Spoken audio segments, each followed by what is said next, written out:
been 4 cohorts since we launched the Give Work Challenge in 2018. And tonight, the 5th cohort of amazing entrepreneurs will be taking the stage and pitching to our judges and telling us about their innovative ideas. We're so excited to see what they have in store for us. And tonight, 4 out of the 9 teams here with me in Nairobi will be walking away with $4,000 each in grant funding, $1,000 each in co-shared workspace subscription, and 1 full year of mentorship each. And 4 more ventures out of the 8 here with me in Uganda right now will walk out with the same. It's going to bring us to a total of 8 awards for new businesses in this 2nd edition of the 2021 competition. We're so thrilled to be doing this again. Thank you all so much for joining us tonight. Meet our teams. The 2021 Winter Edition finalists. Taking urgent action to combat climate change and protecting life on land. Hello guys, we are Team Zuri Pak. Jiji Safi Enterprise. This is Team Incredible Bamboo. This is P&A Paper Recycling. We are called the Agrocrowd in Gulu.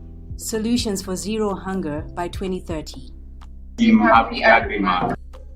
Bay Agrocrowd Concepts. Lynn's Oven, cakes and pastries. Opportunities for decent work and economic growth. We are Team Happy Helpers. This is Sylvia, the founder of Cocoa. V-Culture Social Enterprise. This is Nimaro Bakery COVID-19 Recovery Project. From Guru Talent, we propose ball making project. Clean water and sanitation. This is Highland Safe Water. Affordable and sustainable energy. We are Team Stormlight Uganda. And quality education.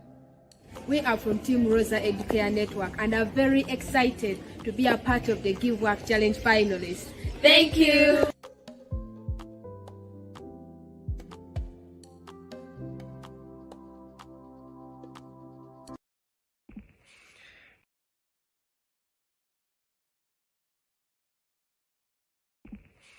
Hi, and welcome to our winter edition of the 4th cohort of the Give Work Challenge. My name is Tassilo. I'm on the board of the Laila Jana Foundation, and I'm very excited to welcome you today.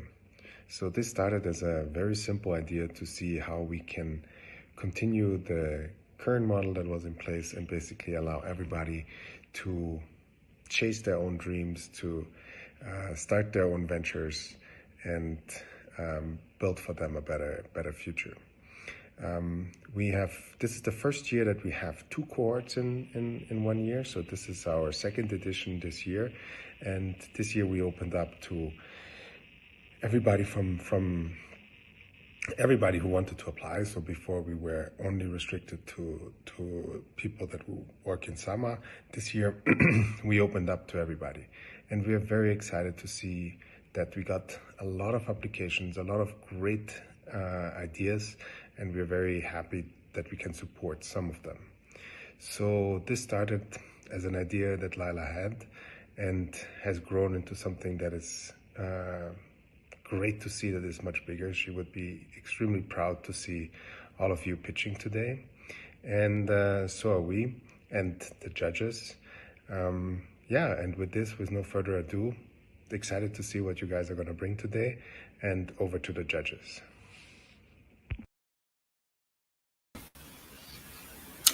Hello, everybody. My name is Wahiga K. Muturi, co-founder and CEO of Let's Create Africa. I'm a great believer that Africa must change the way it tackles poverty. And I also bear particular interest and experience towards ICT for development and C4D, which is communication for development. Looking forward, guys. Let's do this.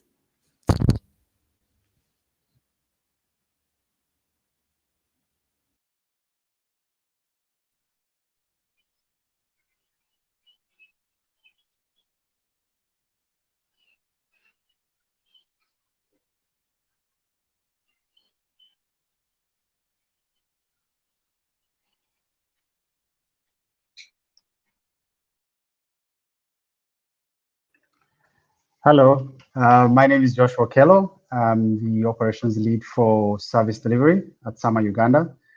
I'm excited for 2 very big reasons. The first one, that our finalists as entrepreneurs have discovered a gap in society or the community, and you've been brave enough to and innovative enough to try to find a solution to fill that gap. The second reason I'm excited is for your pitches. Before joining Sama, I started a few companies of my own, and I've been in your shoes trying to pitch to get funding to move my idea to the next stage. And that's another reason I'm very, very excited.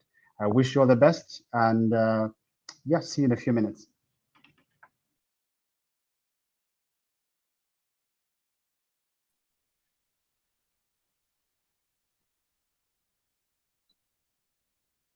I hope you can hear me. Hi, Noreen. Welcome and good luck.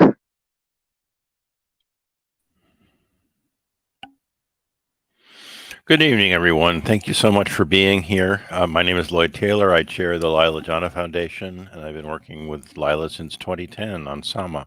It's so exciting to see all these ideas today. Lila's no longer with us, but I think she'd be very proud of every one of you. Thank you for your hard work. This is the second edition of the 2021 competition. I know we're in 2022, but of course, COVID happened and we had to move a few things around. However, in the first edition of the 2021 competition, we awarded 5 ventures in Kenya and Uganda with prizes. The pandemic hasn't been kind to every entrepreneur, but we are so proud to say that these 5 ventures have done an amazing job in furthering our Give Work movement and have gone collectively to hire 60 new workers, and that's amazing. It's actually a record for us. We're really, really proud of them, and we can't wait to see which team tonight will be joining them. Kicking us off is Papyrus Art in Kampala.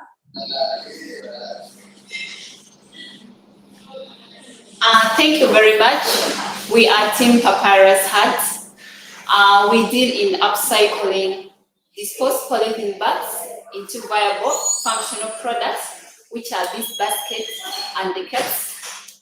I am called Achora, the co-founder of Papyrus Art and in charge of marketing.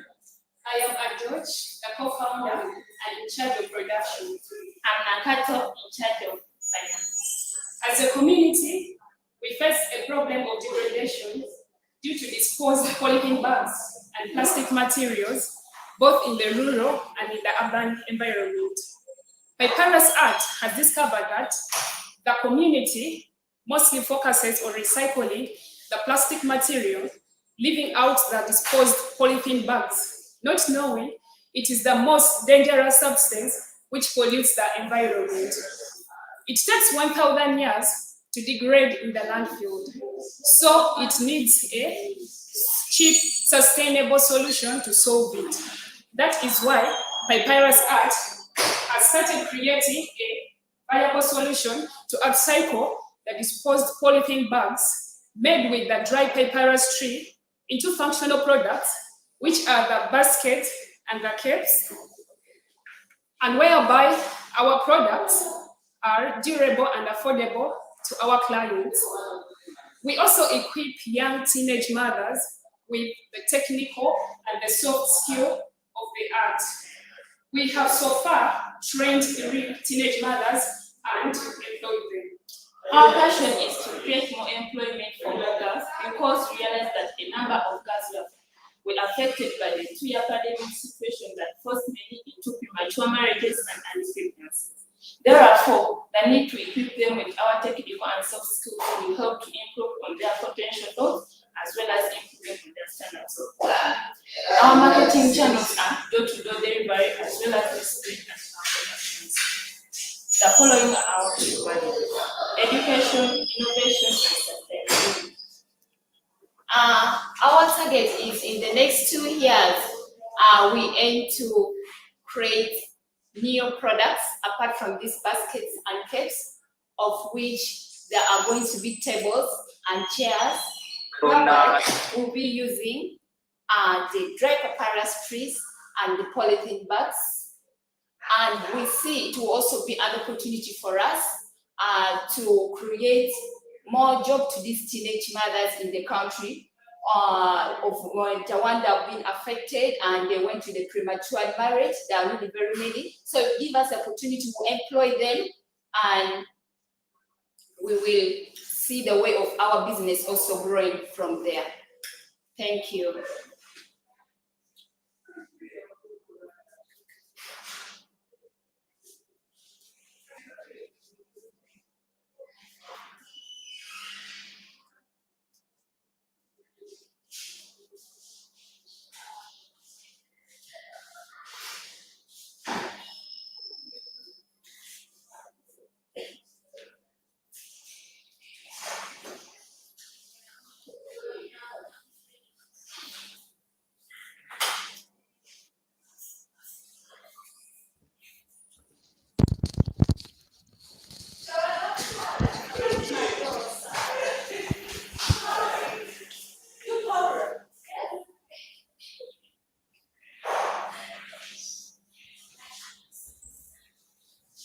Okay, great. Sorry, I had that. Can you all hear me? Yes. Great. Just a quick one. Two questions, if you don't mind, or rather three. Number one, how many people have you employed so far? Maybe I missed out on that. We have employed 3 teenage mothers, of which Adoch is one of them. Okay, and how many have in charge of production, and she's doing really a great job at the side of production. Great. And how many have you been able to create employment for outside? There are 2 of them at the side of production. Yeah. No, outside of the organization, because you said one of the main aim of your organization is to allow people to get employment. Yeah, we are our mission is to create employment for these teenage mothers. Yeah, we have so far employed 3 of them, of which Adoch is one of them, which is outside the business. Nakato and Hai, we are the co-founders. Okay, great. I feel like that question is not answered, but I'll let it go. Moving on, I'll go to what is the burn rate for the products that you sell? How much, by burn rate, I mean the expenses that you go through every month, if I may ask?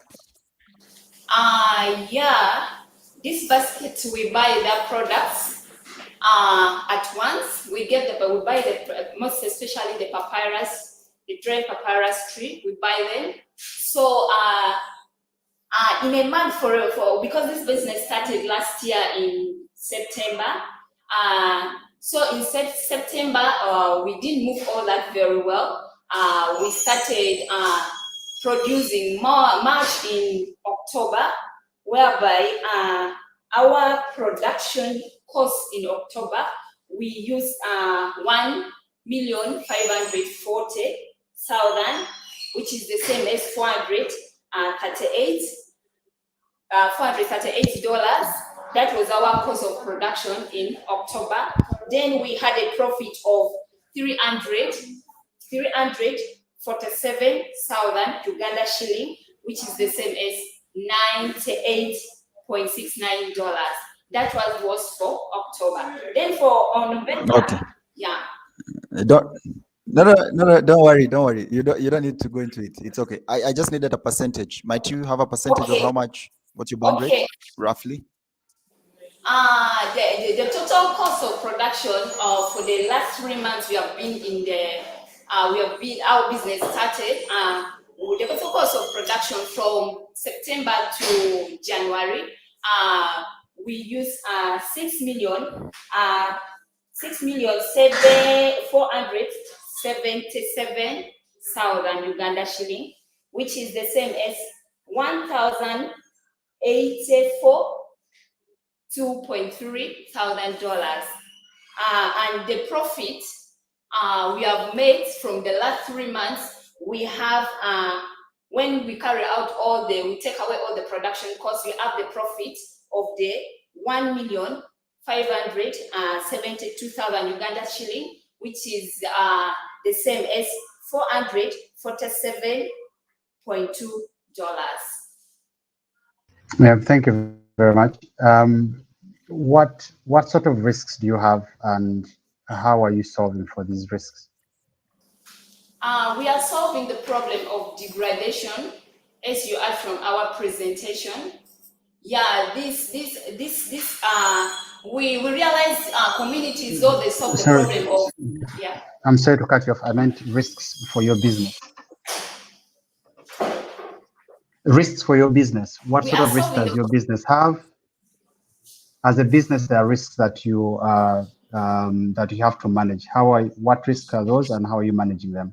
So, for example, there's a risk that sometimes you may not get the sort of quality material that you need. A new competitor comes in the market doing exactly the same thing. What other risks do you have, and how are you trying to manage them?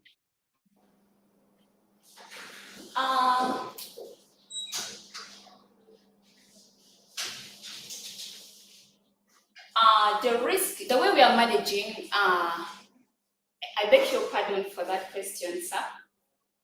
I think I'm a little lost. Okay, maybe I could ask it a different way, maybe a different question.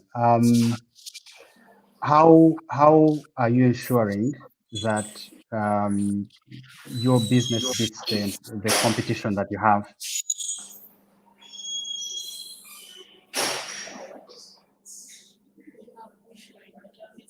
Can you hear me? We missed something a little bit. I was saying, how are you competing against your different competitors? How are you ensuring that when I go to the market, there are 10,000 people who are making the same basket from reusable materials? How are you ensuring that I come buy yours and not the other one? Yeah, thank you very much for that question. The uniqueness, how different is our business? Of course, the design of our business, the design of our products, the way you're seeing it, can attract our customers. Oh yeah. Then our customers have realized our products are strong, and it is long lasting. Fine, we have other competitors also, they are there, but we trust our design, our heart and design. Yeah, and yeah. I think to add on that. Thank you. I want to add on that. The difference between other competitors is in our products, we use the Papyrus trees, and we found out the other competitors, they are using Saiso. So if you're to compare Saiso and the Papyrus tree, these are more stronger and durable. So I think the Papyrus trees are stronger than the Saiso. Okay, thank you.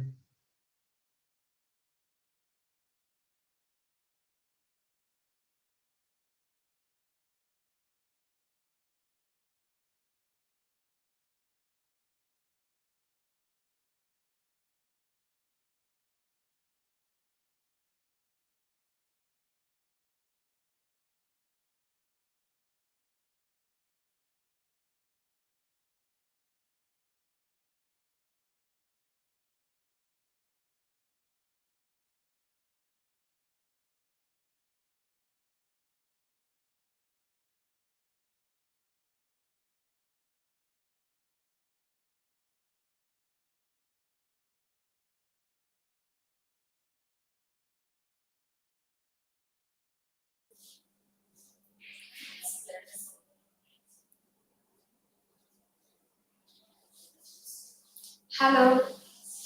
Hi, my name is Sheila Pio. My name is Abeda Sharon. And I'm Achen Sherry. We are from Team Rosa Educare Network, whose goal is to provide quality and inclusive education for all children through our digital learning platform. The birth of this initiative started in 2020 after the death of our mom, Mrs. Rose, who succumbed to cancer.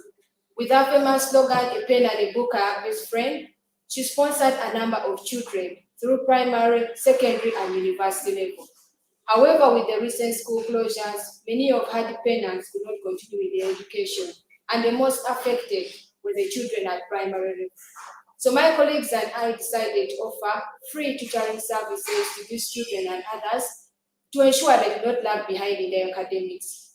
We made use of the curriculum guide, the online learning resources, as well as textbooks to make their learning more productive. However, we're faced with a number of challenges. There was limited online learning resources in line with the curriculum. The textbooks that the learners had were also outdated. And with our team being few in number, it was challenging for us to offer personalized learning since most of the children had different learning capabilities. We also faced delays in getting lessons started because we had to wait for the learners to gather. So it was because of the above challenges that we thought of developing a digital learning platform that can help simplify teaching and learning, as well as reach a large number of children.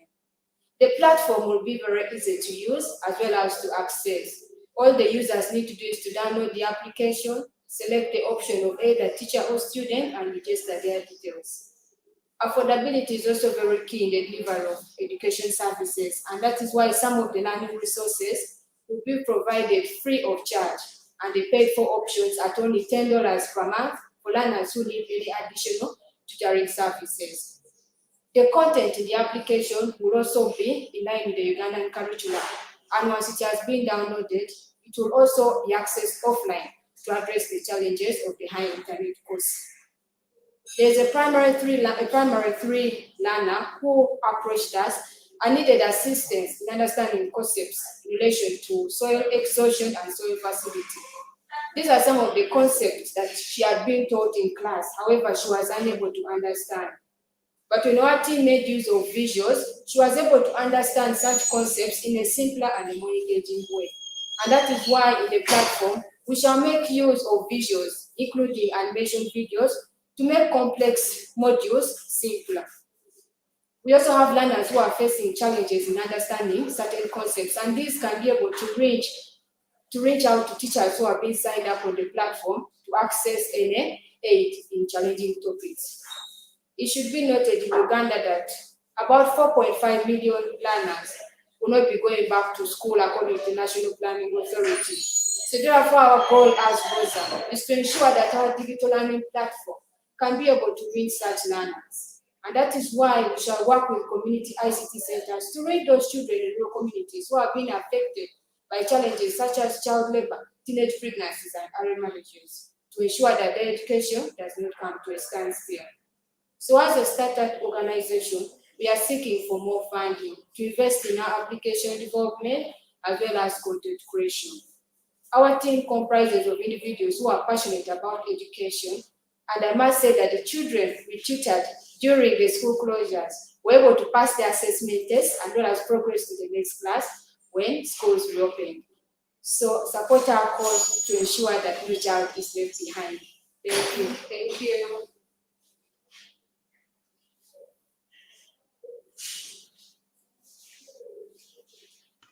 Thank you very much. How far have you gone in terms of setting up the platform? Thank you very much for that question. So at the moment, we are done with the student interface, and now we need to move on to the teacher interface, as well as integrating both sides. So we have a demo. Currently, we can't play, but we have a demo of what we have accomplished so far regarding the application development.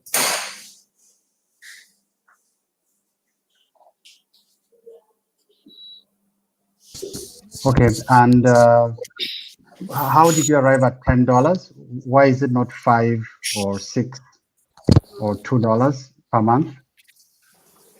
Thank you so much for that question. When it comes to the price, we also try to put into consideration what our competitors have on the market, and also something that is affordable. It's with an inclusive digital learning approach. Our goal is that our platform can be even affordable for others. But at the same time, it's also going to be a source of income for the teachers who will be signed up on the platform and offering additional tutoring services. That's why we arrived at only $10 per month, which is quite affordable, based on even an ordinary Ugandan low-income earner who earns less than, let's say, $1.3 per day. So I believe they can have enough to cater for that. And on the option of the free services, of the free learning content, we shall also support those who cannot even afford the $10. So that's the approach we took to have something that works for both learners.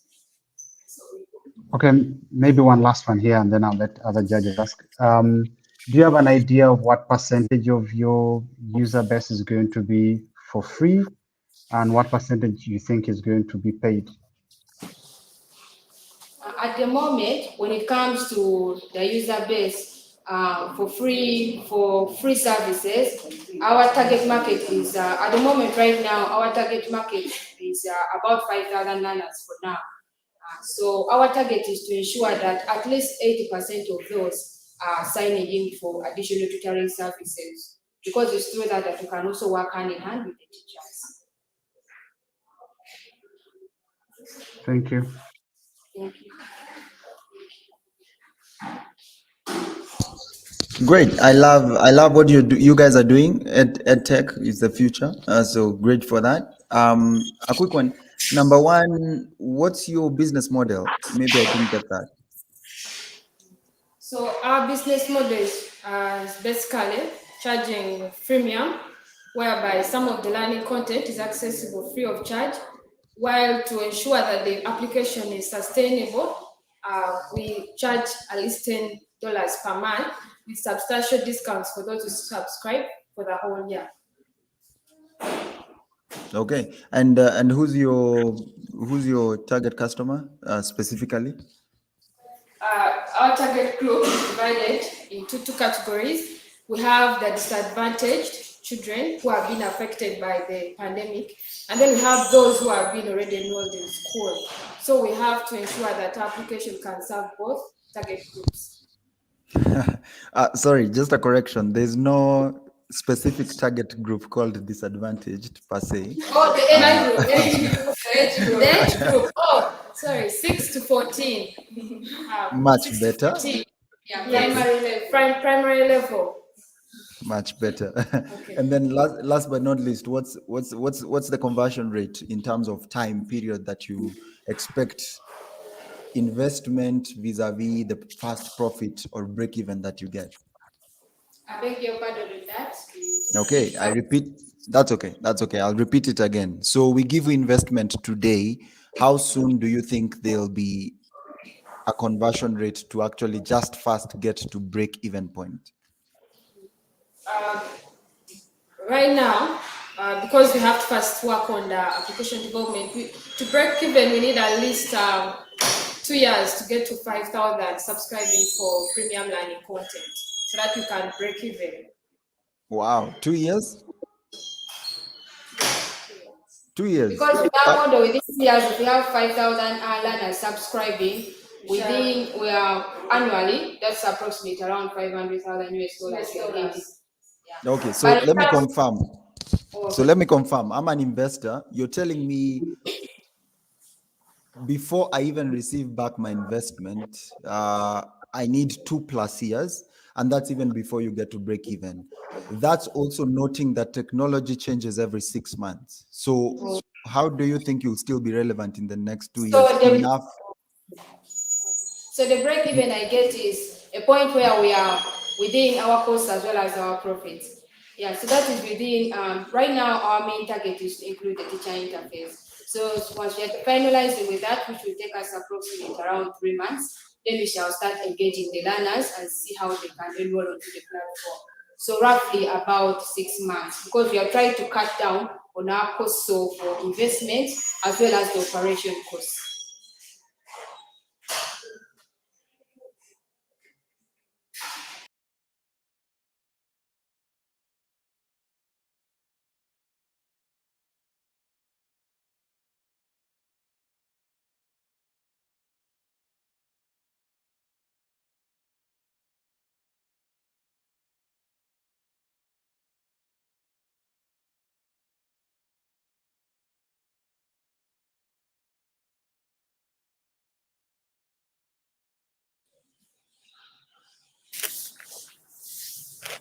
Hi, good evening, everyone. My name is Victor Matengo. I'm the CEO, co-founder of Bay Agrocrowd Concepts, BACO. So BACO is a crowdfunding and an e-commerce platform for young Kenyan farmers. 2 months ago, customers at KFC in Nairobi were told that they could not order French fries from the menu. Why? Because KFC had run out of their imported raw materials, the Irish potatoes. Many Kenyans were shocked, and they got angry because the same raw materials, Irish potatoes, are going to waste in places like Laikipia, where farmers do not have access to the markets. So this is why Bako came up, because of the various challenges farmers face, like access to capital, access to markets. Farmers still use outdated technology. They're still being exploited by middlemen, price fixing. They lack storage facilities and logistics. So Bako connects farmers with access to capital through crowdfunding by online investors. And the farmers use the money, they carry out the farming projects, and after successful harvest, they come advertise and sell on our platform. So the solutions we offer here are access to capital, access to markets. We train and mentor farmers on latest farming methods. We also train them on financial literacy. According to a UN report by 2021, the agriculture in Kenya employed 40% of the total population and contributed 35% to the GDP. So the same report also indicates that we have over 65% of youths who are unemployed. So Bako is the link that wants to create jobs to the youths, offer food security to Kenyans, fight hunger, eradicate poverty, better lives for the farmers and investors, and a better ecosystem in agriculture. Some of our competitors in the market include Glovo, MFARM 360, and also Twiga. So the competitive advantage that we have is that we offer finance to the farmers and also the markets. The benefits of using this platform to the farmers, they have access to capital, of course, through crowdfunding. Then we train them on how to do the latest technological advanced agriculture. And also we have 24/7 customer care assistance, and also the storage facilities to ensure the quality of the farm produce are maintained. Then the benefits to the investors, there's a broadened portfolio to the investment. It's easy to start, there's tax incentives, and also there's a high returns to what they've invested in. The team comprises of me. I'm the co-founder, the CEO. I'm a digital marketer, graphic designer. I've also worked at Thunder Fund, and Thunder Fund is the biggest crowdfunding platform in Africa. So I understand matters crowdfunding. I have a business partner. She's Millicent Matengo. She's the head of business development. She's assisting in recruitment and how to drive this business to the next level. So this platform is a digital technology platform which encourages inclusive and social investment in the agricultural sector in Kenya. So that forms part of what Bako intends to drive the economy of this country and create employment. Thank you.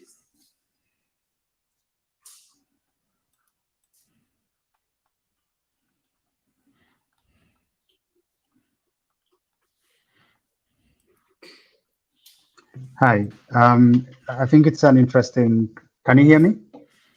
Yes, I can, thank you. Yeah, I think it's an interesting thing you're trying to do, being comprehensive in terms of solving all those issues. But I guess two questions. One, how are you convincing the investors to invest, to invest in these farmers? That's one. Number two,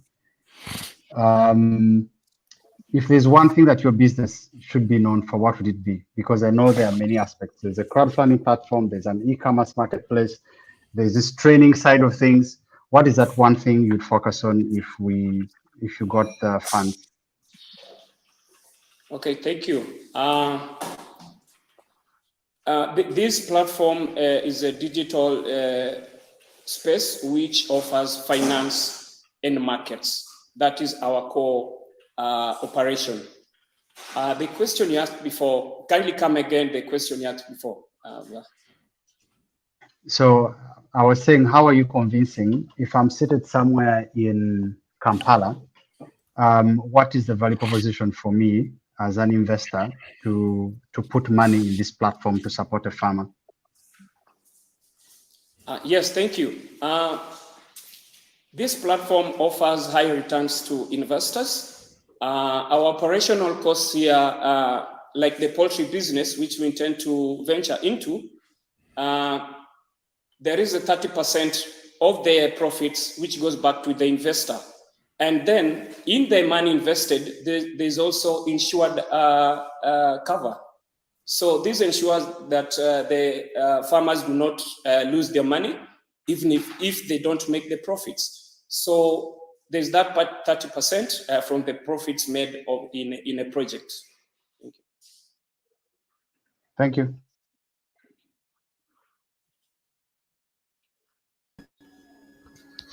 Great. I hope you can hear me. So just a quick one. Thank you very much. You mentioned KFC, and for a moment I felt hungry, but thank you for that. Number one, I would like to ask, and please note this is not your value. I'm not asking about your value proposition or unique selling point. I'm asking what exactly makes your product so innovative enough for me to be interested in as an investor. Sorry, you're asking if the product is not... What's so innovative about your product? What's so innovative? I'm not getting you clearly, Kenji. Okay, I am asking what is so innovative about your product?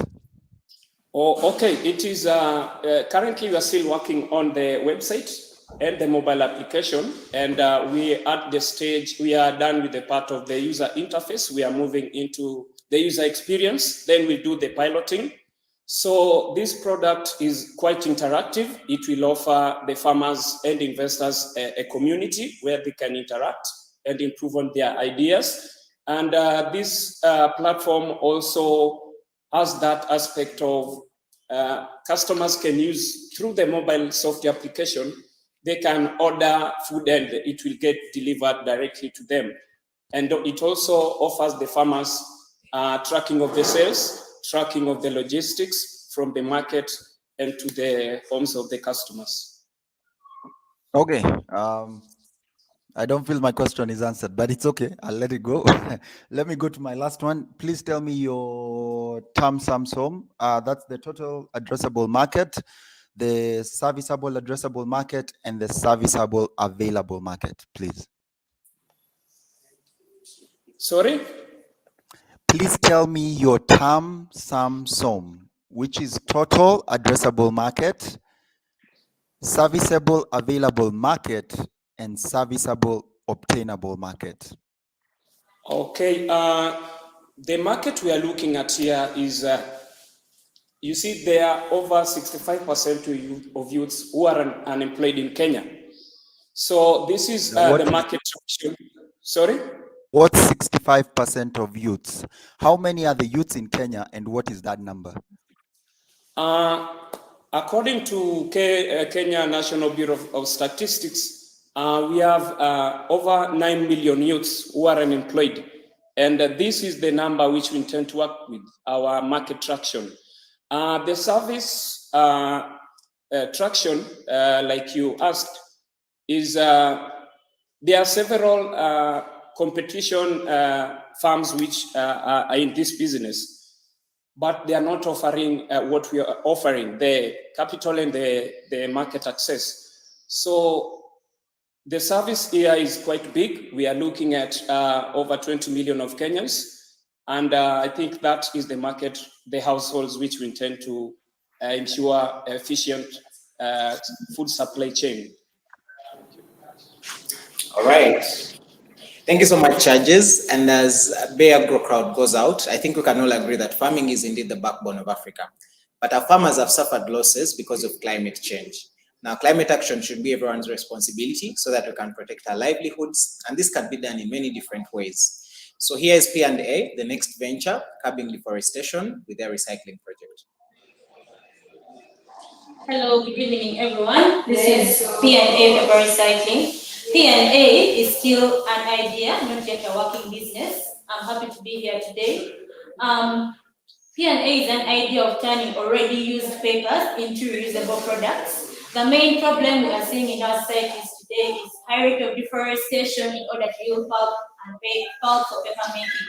It is so tragic and frustrating because it takes 15 years or more for a tree to grow, but just 10 minutes for it to be cut down for the sake of yielding paper, hence robbing our environment of its natural resource and of course affecting our weather.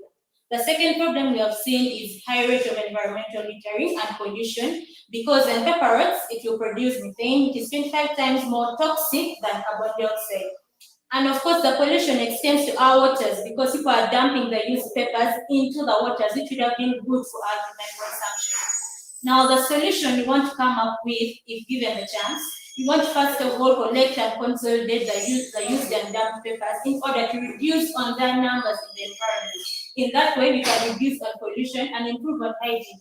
Then we want to go ahead and recycle these papers so that we can get pulp, which we can now supply to paper making industries. In that way, reducing on the rate of deforestation.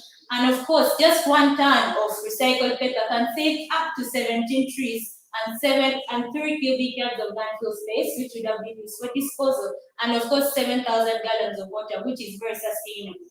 And of course, after recycling the paper into pulp, we want to go ahead and make our own paper and paper products like paper bags, plates, cups, envelopes, among others, which we can then sell to the community in order to yield profits for the business. With these solutions, we believe that we can achieve the goals of slowing down on the rate of deforestation, improving on hygiene, and of course, reducing on pollution, providing decent employment for the poor in the grassroots level, and of course, yielding profits that will help in the business. The market opportunity is wide because with the recent ban on polythene and polythene products in Uganda, the government is putting efforts to reduce on polythene and polythene products in Uganda, making paper to have an upper hand. And according to the Uganda Bureau of Statistics, the paper recycling industry is worth 0.5 trillion, making us have an upper hand. And Uganda has a population of over 40 million people, which constitutes schools, communities, paper recycling industries, among others that use paper, making our total addressable market at least over 60% of this population. And we want to capture at least 40% of this market within the first year of existence. The team is made up of 2 idealistic and vibrant young women, and we are passionate about what we do, having lived in an environment robbed of its natural resource, polluted, but we had nothing to do because of lack of training, skills enhancement, support, and the resource. We believe that with skills enhancement and training, we are the right people to do this because we are not just business oriented, but we want to help our people and we are passion driven. And we know we are going to incur competition as a team, and we want to work on this by carrying out afforestation campaigns in our country because the paper recycling industries, but they have not taken the step to replenish the trees which are already being cut down, making the whole industry less sustainable. So we want to carry out reforestation to build a uniqueness and get attached to our customers. On the other hand, we also want to hire the poor to give them decent employment in the country. The traction we have made, paper recycling has 31% of the total waste in the country, and we know that with this we will have a constant flow of inventory, and in that way we can have market. The people yearn for solutions, which we know as P&A we can give.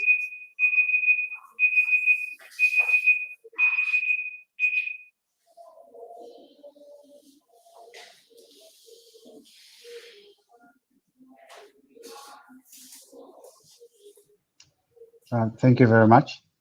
I know it's still an idea, but I want to find out how long would it take you to start this production. So right now it's an idea. I see that you need some funds to purchase some machinery, but if you were to get the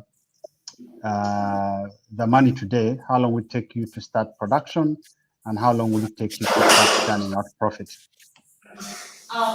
It's still an idea, right? But we believe that if we are to get the money today and we get the training and the skills enhancement, at least by the end of a year, we'll be somewhere in the business, at least realizing a bit of profits. However, not much, but within 1 year, we believe we can be established.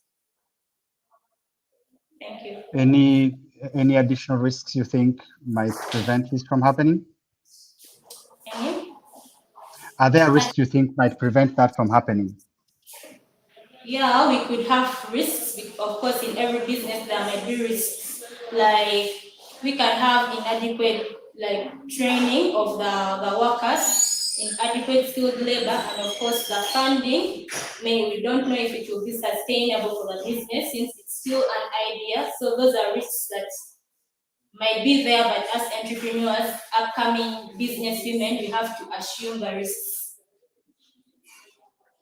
Thank you. You're welcome.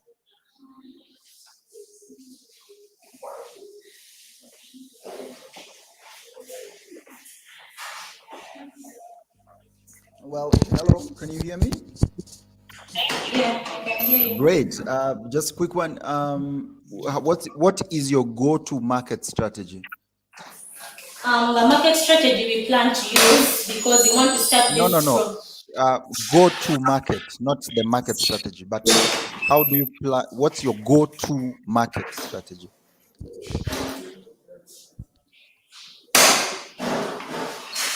Come again. You had a second. What is your go-to market strategy? What marketing strategy will you use to go to the market?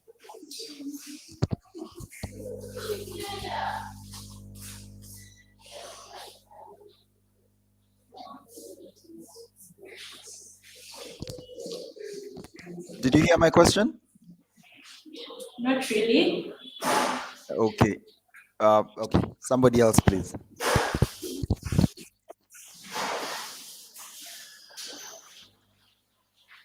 Okay, that's all the time we have for questions and answers. Papyrus, P&A, thank you very much for that. It really takes forums like this for us to understand just how important paper is in our lives, from your office all the way to your kitchen. And the next teams that we have are actually baking for a social good. I know I like pastries a lot. So let's hear what they have to offer. We'll start in Nairobi with Lynn's Oven, and then we'll move over to Nimaro in Gulu.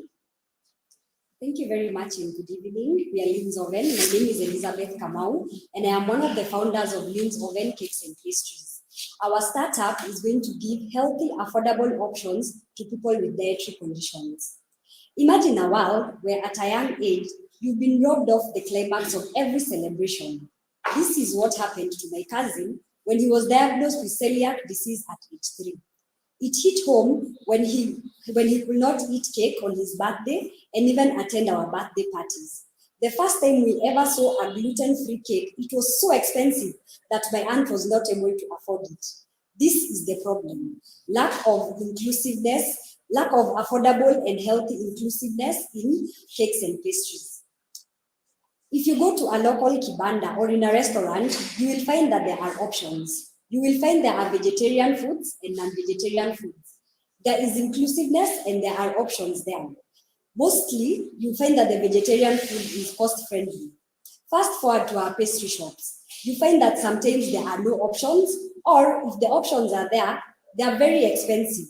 For example, if you look at a 1 kg cake, a wheat cake, it costs up to $17 to $18. But for a gluten-free cake, it costs double. Why the double standards? We want to bring in a solution that is going to be affordable to the common mwananchi, the Kenyan. We are going to be looking at supporting the third SDG goal of good health and well-being. We are going to be using products made in Kenya as substitutes. For example, for a gluten-free cake, we are going to be using cassava flour, made from our kitchen, dried and soaked and prepared as flour to make the gluten-free cake, a cassava flour cake, which is very, very tasty and healthy. We are also looking forward to partner with our local investors so that we can be able to be packaging our cakes using biodegradable materials. This includes the forks, spoons. We are also looking forward to partnering with the youth who are the school leavers because we believe the future is in our youth. Our attraction is the hospitals because for our models, hospitals are schools, people we have also the businesses, because every day is a celebration. We must have cake. Our model for business is basically B2C and B2B, basically business to customer and business to business. We also have a team, which is myself, Norman, who I deal with the marketing. This is mostly online. We have Elizabeth, who is also a marketer and also recruiting the various shops and supermarkets on board. We have Nahashon, who deals with our licenses, and we have a nutritionist who basically will be looking at the CARE standards and the SGS standards so that we can have a better need. Yes, so basically, for a healthy nation, for Kenya to grow, we know that a healthy nation is a wealthy nation, and that is what we want to bring. Thank you very much. Thank you. Can you hear me? I know it was raining in Nairobi. Is it still raining? Yes. Okay. I hope you can hear me. So it's a very nice idea that you're trying to do. But I have two questions. The first one is, I mean, there are so many cakes and pastries out there. What makes you unique outside of, because as a customer, I don't know that you're using these nice, biodegradable packaging. For me, I have a sweet tooth. What is it that brings me to your cakes and pastries as opposed to someone else? That's one. Number two, do you have an idea of what sort of profit margin you'd be looking for to make this work as a business? Thank you very much for the questions. So what makes our business unique is that it's going to be affordable to the Kenyan Mwananchi and it's going to be healthy. When we say that we are going to be using products that are produced here in Kenya, we are going to be getting them straight from the market or from the shamba. For example, when we get the cassava, it's straight from the shamba, and we are taking it to the kitchen and making it from scratch. The cassava flour, we are making it from scratch. We know that it's also easier to just get cake mix and just use it, which is very fast, but we are bringing the health in it. It's healthy. Cake mix, sometimes it has the stabilizer so that it can keep it in the supermarket to make it last longer. So for us, we are going to be using products that are made here, that are grown here in Kenya, that are healthy, and will bring the nutritional value to the common Wananchi, making our products much more affordable to them. Yeah, for the other question, from last year's SGS report, you can see that the SGS who deal with the licenses for the gluten-free products, they are projecting a rise of 48% by 2025 for gluten-free products, because people are now becoming more aware and coming forward and enjoying this cake. So we are looking for that market. Thank you.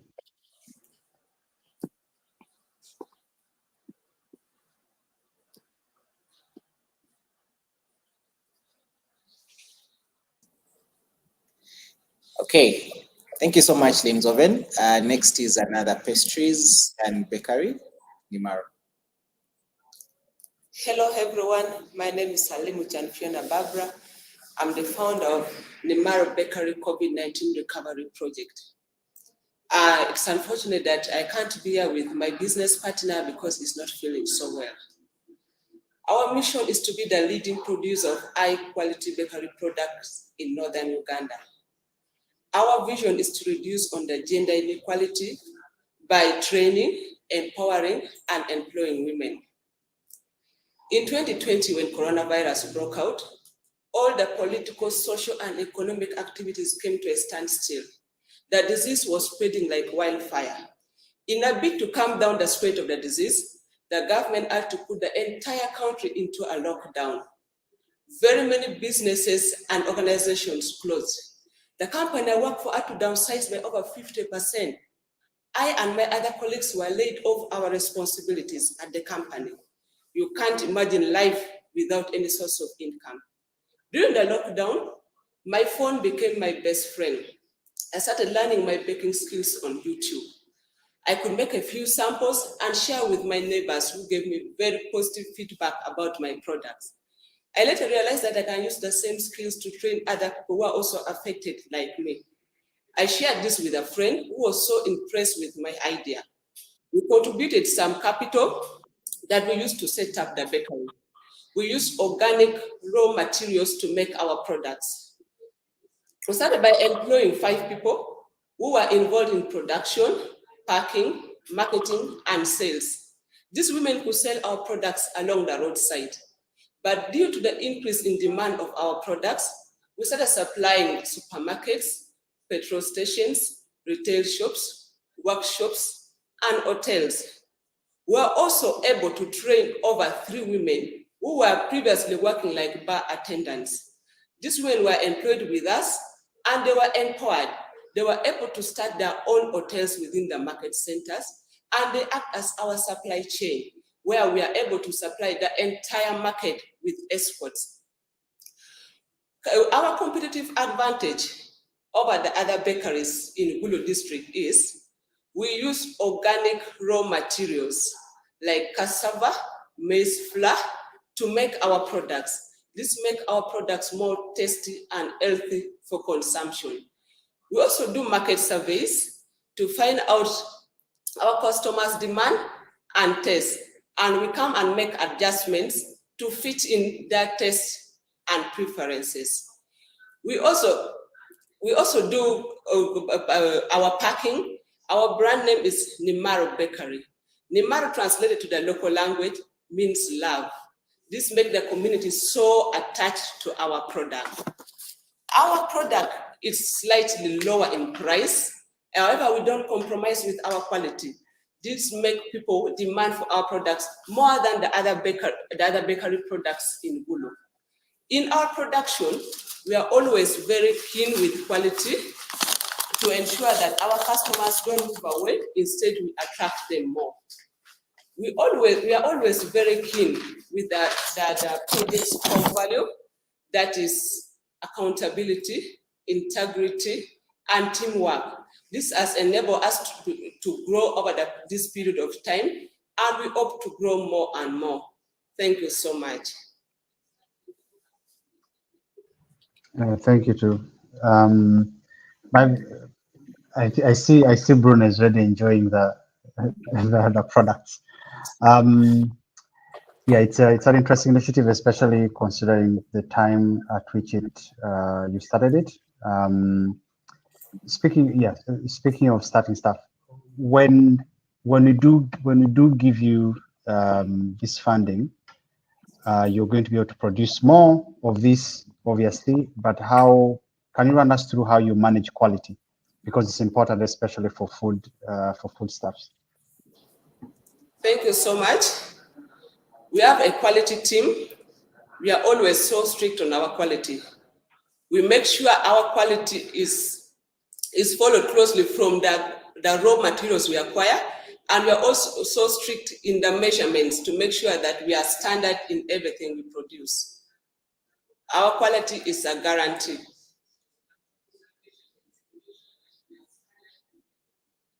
Okay, my next question then is, what I saw in your lean canvas that you intend to spread out to other cities. What does that plan look like? Pardon? What does your scale-up plan look like, apart from getting the machine? You say in your lean canvas that you are planning to move to other cities. Yeah, actually, currently, demand for our product is so high in Gulu. And we believe that we can move to other cities and give them the same products we are giving to people in Gulu. However, we still have other limitations, apart from the machines, because some of our procedures are manual, which delay production. Apart from the machines, we have other limitations like transport. Currently, we hire border borders to distribute our products to our customers. So we plan to address the issue of transport to be able to move it to the next destination or the neighboring districts. Yeah. Okay, thank you. Okay. Thank you very much for that. What is your skilling plan? I've heard about your transport plan. I haven't heard about your skilling plan, as Joshua was asking. Our scaling plan is we want to move outside Gulu, because currently we are supplying Gulu City, and it's a little small based on the demand for our products. And we expect to, we want to grow more because of other districts, but we cannot reach in time because with the nature of our products, others are perishable. For example, Sumbusas, it's a one-day product. It fails to get done in one day, it's a challenge. So we plan to move outside Gulu, and we plan to, if possible, we can expand even production to other districts. Sorry, what is the population in Gulu? I just heard something. I was wondering what you meant by it's small. What's the population in Gulu, if I may ask? Gulu City currently can have close to, I think, 5,000 to 10,000 people. I don't want you to think about it. I need you to be sure. Yeah, I do not have the statistics at hand, but it's a big number. It's a city. Oh, so it's a big number, but you said it's a smaller number compared to your scaling plan. No, we need to expand. We need to expand. I do not refuse. I do not refuse. We need to expand, and our products are on demand. That's a guarantee, as I told you before. So we have other neighboring districts apart from Gulu City. So we want to capture that market, that virgin market that no one has adventured to.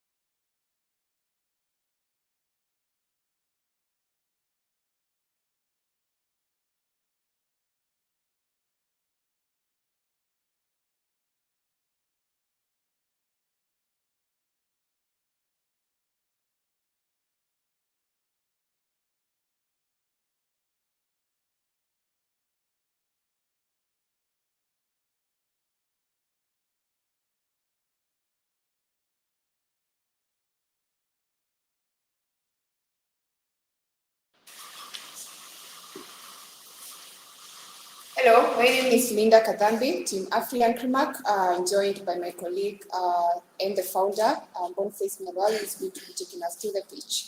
As Linda introduced me, 6 months ago, we sat down after detailed customer analysis that took about another 6 months to identify what some of the problems our farmers were facing. Shockingly, after a while and analyzing the data, I realized that these reminded me of the stories I saw when I was growing up. Now, all of us in this room probably grew up as part of a farmer's family, or there were farmers in that family. And usually, when you wake up every morning as a farmer, at the back of your mind, the objective is that you can get a decent income to be able to provide a dignified life for your families. But unfortunately, that data revealed something different. About 83% of small and medium-scale farmers, unfortunately, did not have access to ready markets. Again, these stories are common on social media, but our research just makes it more concrete. The overexploitation by middlemen, unstructured marketplace, and usually the fluctuation of prices leaves farmers wondering whether they will sell their produce, and even if they do, whether they will sell them at the best prices. A free agreement changes this story. That's why we launched a platform that basically is simple.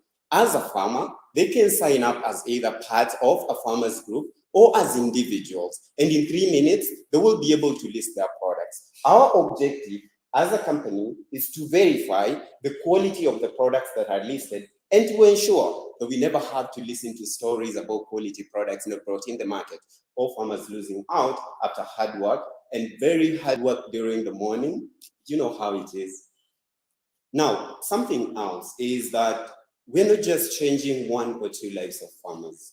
Our mission and long-term objective is to be able to target 20,000 farmers from the current 1,500 farmers that we already have and increase the number of vendors to 12,000. This will allow us to generate approximately a revenue of 311 million Kenya shillings, while at the same time creating 5,000 direct and indirect jobs. Out of these, we plan to employ about 700 who will operate the entire value chain. That's it, through the product verification, the delivery process, and ensuring that farmers are paid within 24 hours.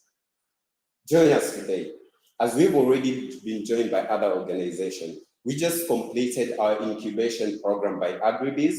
We are currently being accelerated by TechBridge, and we're receiving technical support from Kenya Climate Innovation Center for the next 1 year.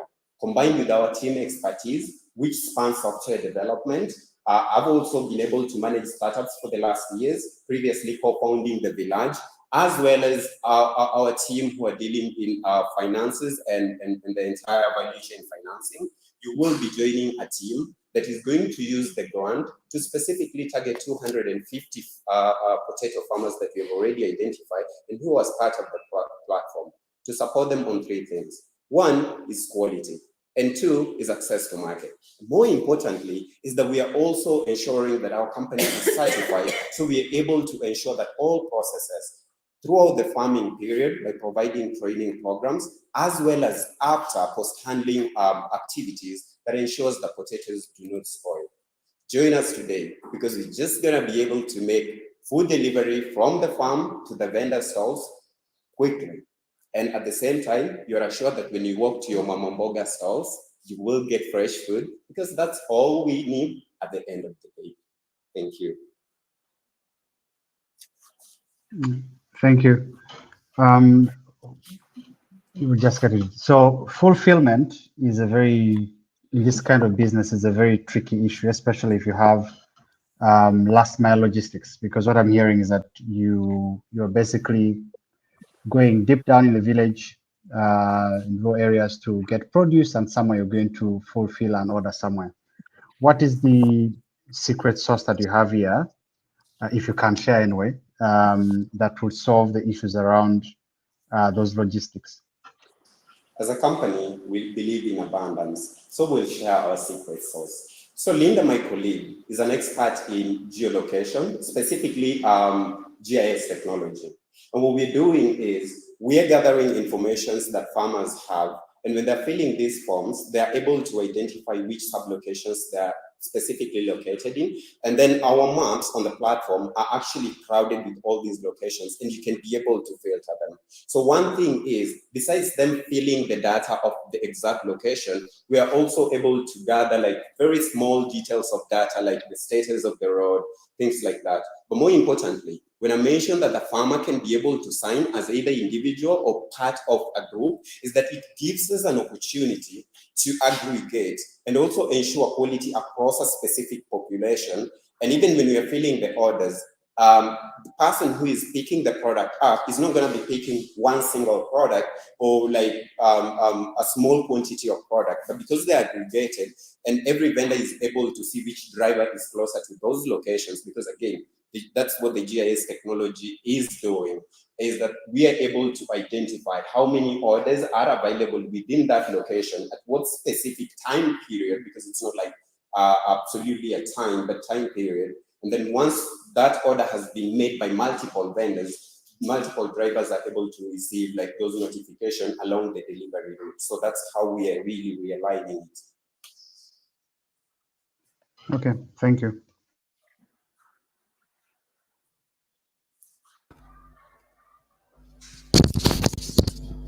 Thank you, sir, and lady. Thank you for your information. Quick one. Maybe I missed it. How exactly do you make money? Okay, so we have two. One is the mediated option, where we are allowing farmers to list and also vendors to be able to just order the products. Our vendors we're doing about 10% in terms of processing the orders for just processing. So if they book and they also book the driver through the platform, it means we're not dealing with like specifically having to deliver the product. We're charging about 10%, just making sure the quality and then the pre-approvals that we're doing when the farmers do the listing. However, there are vendors who prefer long-term engagements. So someone like, for example, we have a client who is looking for a ton of potato every week. Now, this is someone who is mainly looking at one, the pricing point. I need something that is very stable. And two, I need also quality that is uniform. So I don't want to wake up one morning and not have potatoes, and now I can't serve my clients. So for these clients, because now we have also other team members, like right now, I just came from Kisii this morning, but I have another team member who was in Kisii. The objective is we are also making sure that despite the aggregation through the technology, for those farmers who want to do contract, we're doing about 20 to 30%, but it depends on which value chain, because we all know tomatoes are definitely gonna need more to handle, and the margin is small compared to, for example, if we were doing bananas. So we are just adjusting them between the two income streams. That is the contract option and the mediated model.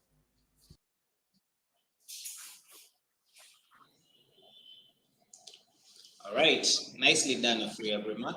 The future of farming is indeed looking bright. But so is the future of villagers in Gulu, and Stormlight literally going to brighten up their homesteads. The pitch is there. Stormlight, the floor is yours. Thank you. I'm William, Walter, and Robert Oluka. As a child growing up in northern Uganda, the nights were extremely dark, something that instilled in us the fear of darkness that still disturbs us in the form of fear of making decisions, fear of change, and fear of the unknown. As a school-going child, I used to do my revision using a kerosene lamp, the only available option, which had health risk. It is unfortunate that more members of more than 250,000 households still have the same plight. Sustainable Development Goal 7 states that every household must have access to clean and affordable energy by 2030. And inspired by our childhood experience and a desire to contribute towards the global goal, Stormlight Uganda was born in November 2021, a business enterprise that strives towards lighting every rural household in northern Uganda. And we are premised upon the values of accountability, integrity, and honor. And we are striving to achieve two major things. One, to solve the issue of limited access to affordable and clean energy, and solving youth unemployment. And how do we solve this? Stormlight has assembled a very unique and quality product that once purchased completely solves the housing, lighting, and charging needs. And this product is very important in that once a household gets it, children will have a good reading space, the family can charge all their phones and therefore access information from the internet and other ICTs.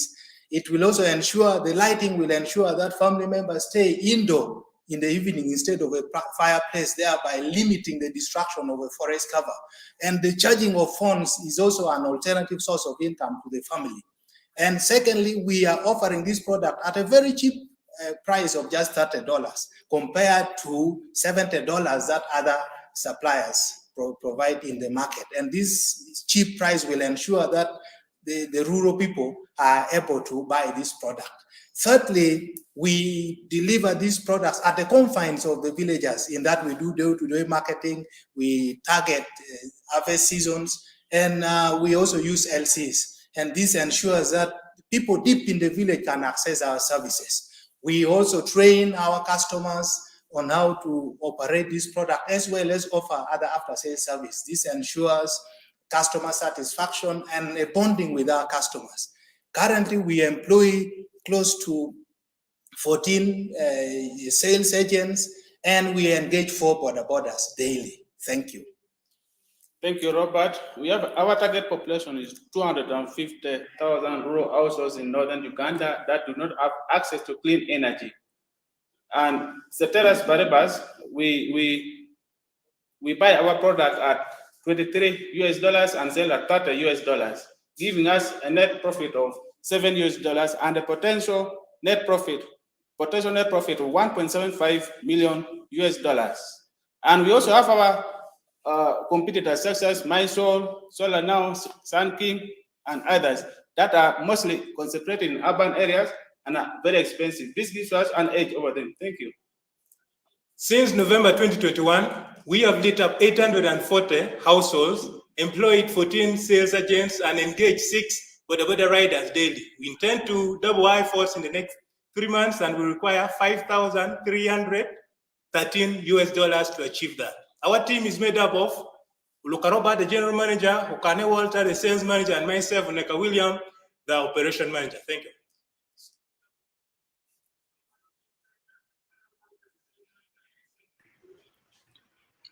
Thank you very much, Stormlight. So how are you able to make your product cheaper? Because we don't really do a lot of manufacturing in Uganda. There's a very big supply chain issue there. How are you able to make your product cheaper and so that you can compete on price? Thank you for that question. We have managed to contact some suppliers who have offered us discount on this product, and we have bought this product from different suppliers, but all of them have offered us discount. And when you combine all this, it is slightly cheaper than most of the other, because most of the other competitors have branded products, and their branded products are more expensive, but these are assembled from different suppliers, and we have negotiated very well with our suppliers. And this is why our product is a little cheaper. Okay, maybe the next one related to that is, how did you arrive at $30? So if your competitor is doing $70 and you're doing half of that, why not $50? Number one, our desire is that our target population, first of all, are the rural households. And these are people who cannot access most of the products, the solar products. So because we are targeting them, we cannot charge a price higher, because, and it is a passion in us that we should also contribute towards achieving this global goal. But besides that, the profit that we get from this is reasonable, and it has been able to sustain us, and we feel this still is okay. We are able to get reasonable profit as well as offer service to the people. So that has been our inspiration. Thank you. Okay, thank you.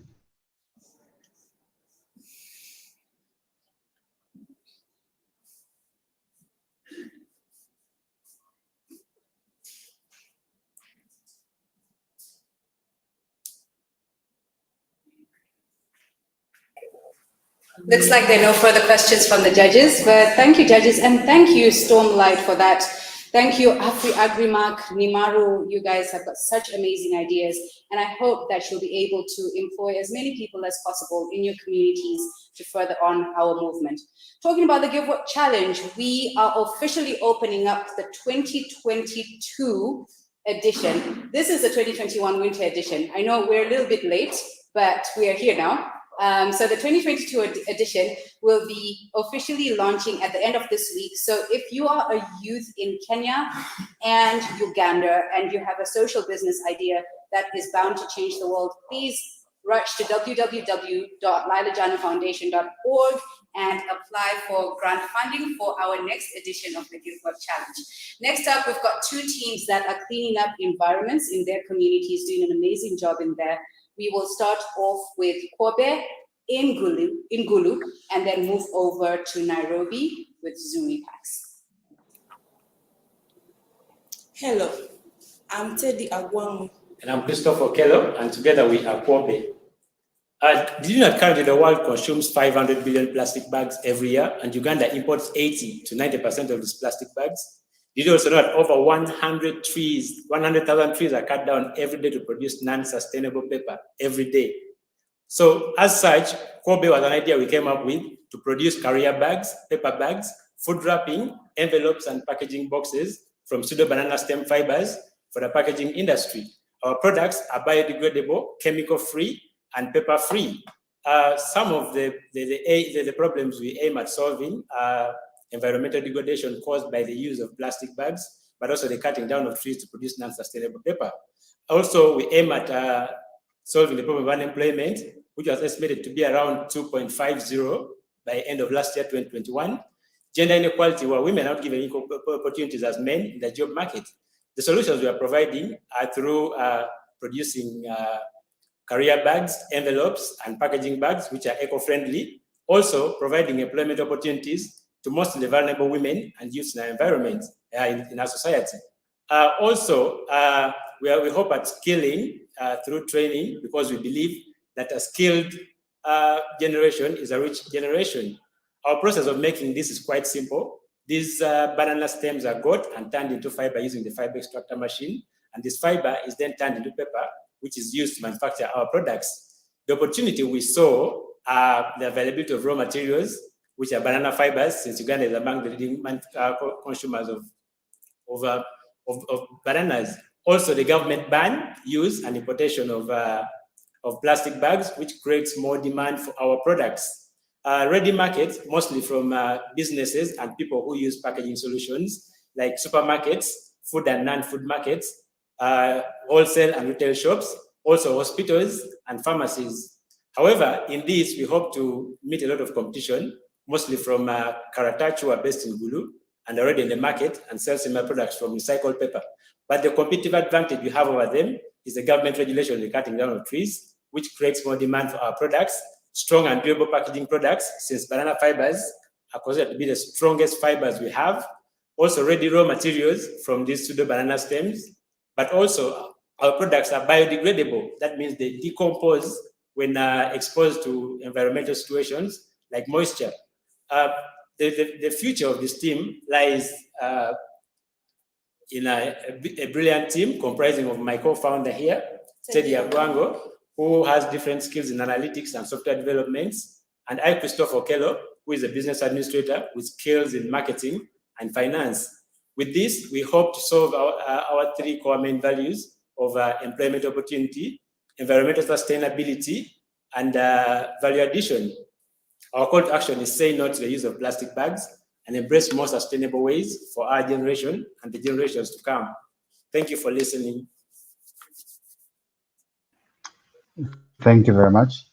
To the questions, what sort of profit margin are you looking at for this business to be sustainable?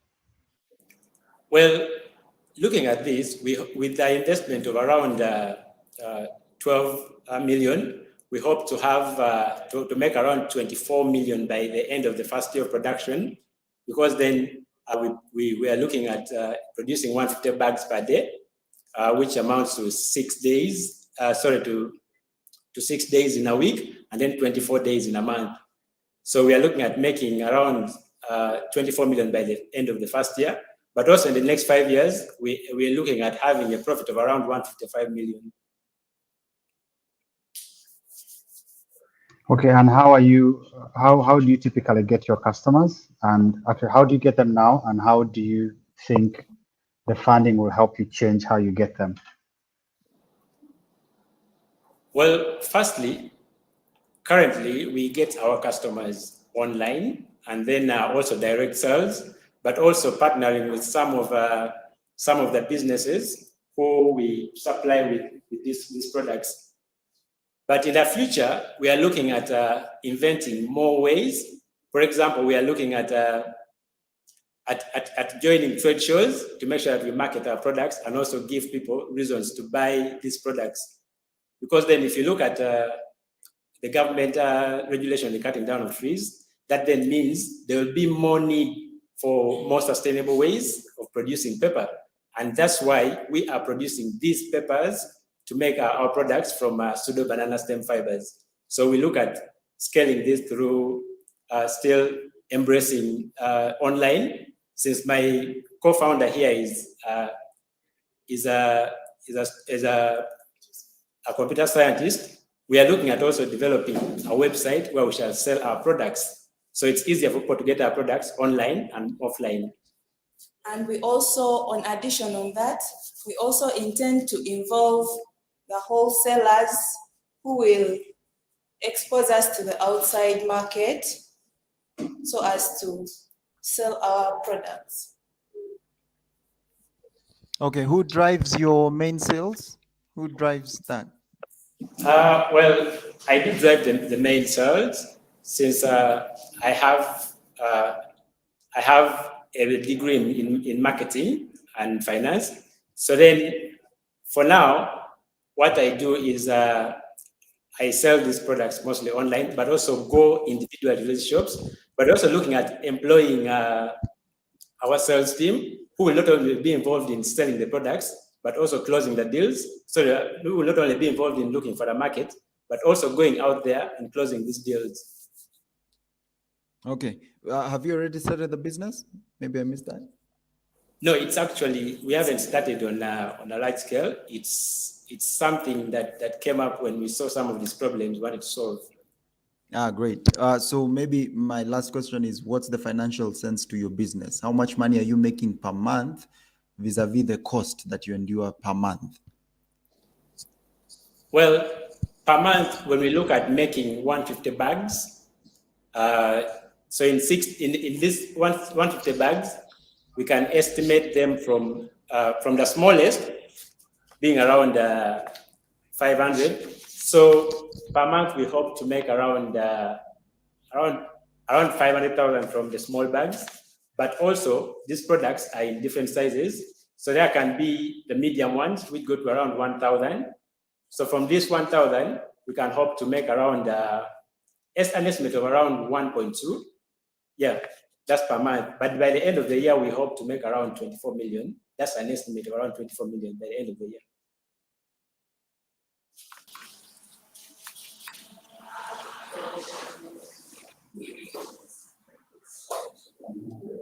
Did you know that plastic bags can last in the environment for up to 1,000 years before degrading? Worldwide, only 50% of plastic bag waste is taken for recycling. A quarter is sin-related, and others end up in landfills. It's burned in the open air or dumped in the ocean.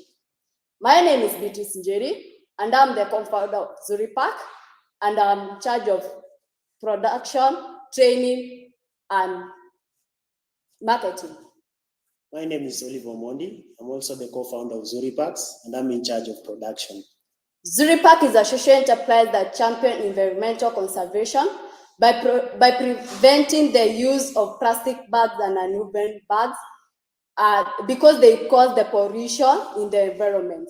So at Zuri Pak, we produce these eco-friendly bags to make our environment very clean in our urban and central sentiment. I can vividly remember growing up in the urban slums of Kibera, and by all measures, life was better than it has ever been. With playing grounds to spend some good time on outdoor games, the Nairobi River's fresh and clean water flowing through Kibera provided a splendid swimming experience during hot sunny days. Strolling in the heart of Kibera was fun and enjoyable considering the fresh air. Whenever it was about to rain, it was more of a celebration than a panic, just to imagine the playing that will go on under the rain as little kids. Sadly, all that was lost within a decade due to the rising population that had little concern about the environment and lack of proper waste management systems. With the large population daily producing more and more waste materials, heaps and heaps of garbage has led to dump sites being found all over within Kibera slum.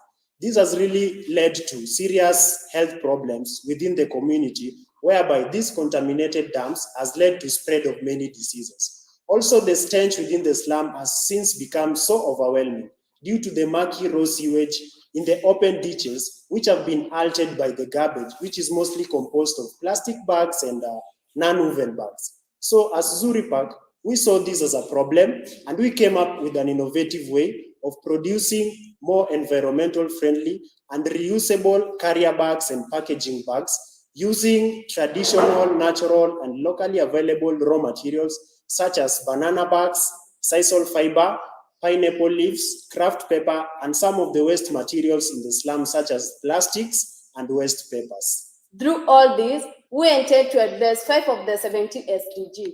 That is SDG 13, climate action, SDG 14, life below water, SDG 15, life on land, SDG 8, decent work and economic growth, and finally SDG 3, good health and well-being. So as Zuri Pak, we realized that the slum also experienced frequent flooding during heavy downpour, and we noted that this is usually caused by the blockage of waterways, which are blocked by these plastics and non-woven bags waste, and this usually makes houses to get flooded, and in the process, lives and properties are lost. Also, this contaminated flooding water results to spread of waterborne diseases. So as Zuri Paks, we are looking forward to solve this critical problem in our community and at the same time be able to provide employment to the jobless youths within the slum. In order to fulfill all this, we are in need of financial support through the seed funding of the $4,000 so that we can be able to acquire the necessary machinery and equipment for efficient and effective production, and also have a production and training space where we'll be training youths within the slum on the production process. We also look forward to set up an e-commerce website through which we can facilitate orders and deliveries. As Zuri Paks, we believe that if each one of us is committed and ready to work with others, then we can beat plastic bags and the non-woven bags pollution within the informal settlements much faster. Thank you.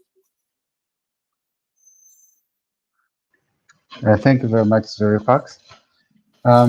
Two quick questions. One, what cost do you have to manage in order to produce? Basically, what are your costs of production?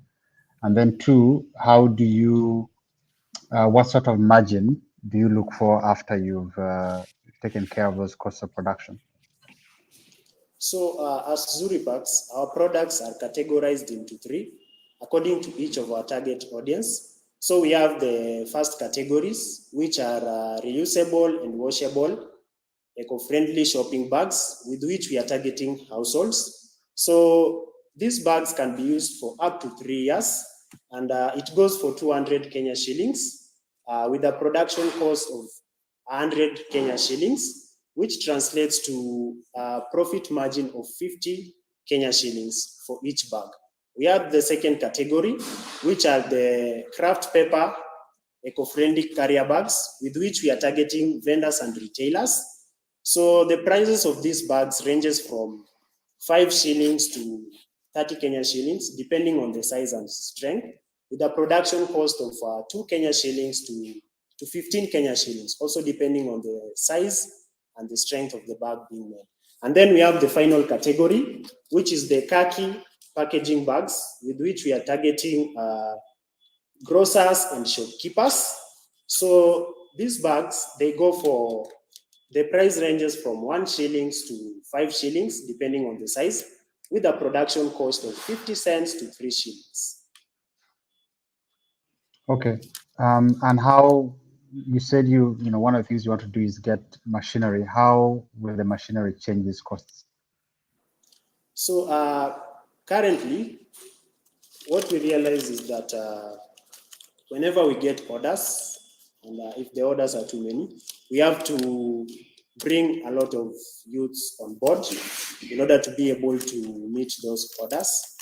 And it becomes tedious sometimes, especially with the fiber extraction from the sisals and the banana bags. So, and sometimes this makes us to even fail our customers in terms of meeting the deadline. So with the machines, we know that we'll be able to automate some of the production process, such as the extraction of the fiber. And this will also help us to bring on board a reasonable number of youths whom we as a starting business can be able to accommodate as per now. Because with the machine, it will help us to sort out some of the production processes. So that's why the machines are likely to cut on our costs.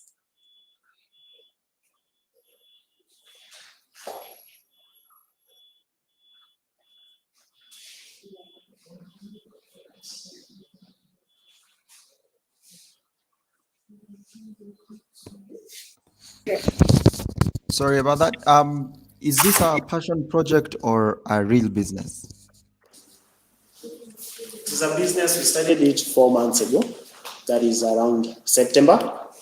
At first, it just began as a hobby, whereby during the COVID-19 times when we were back at home, working from home, we get ample time to experiment making these things, watching online And then at some point, our friends started seeing them and ordering them to, put gifts inside.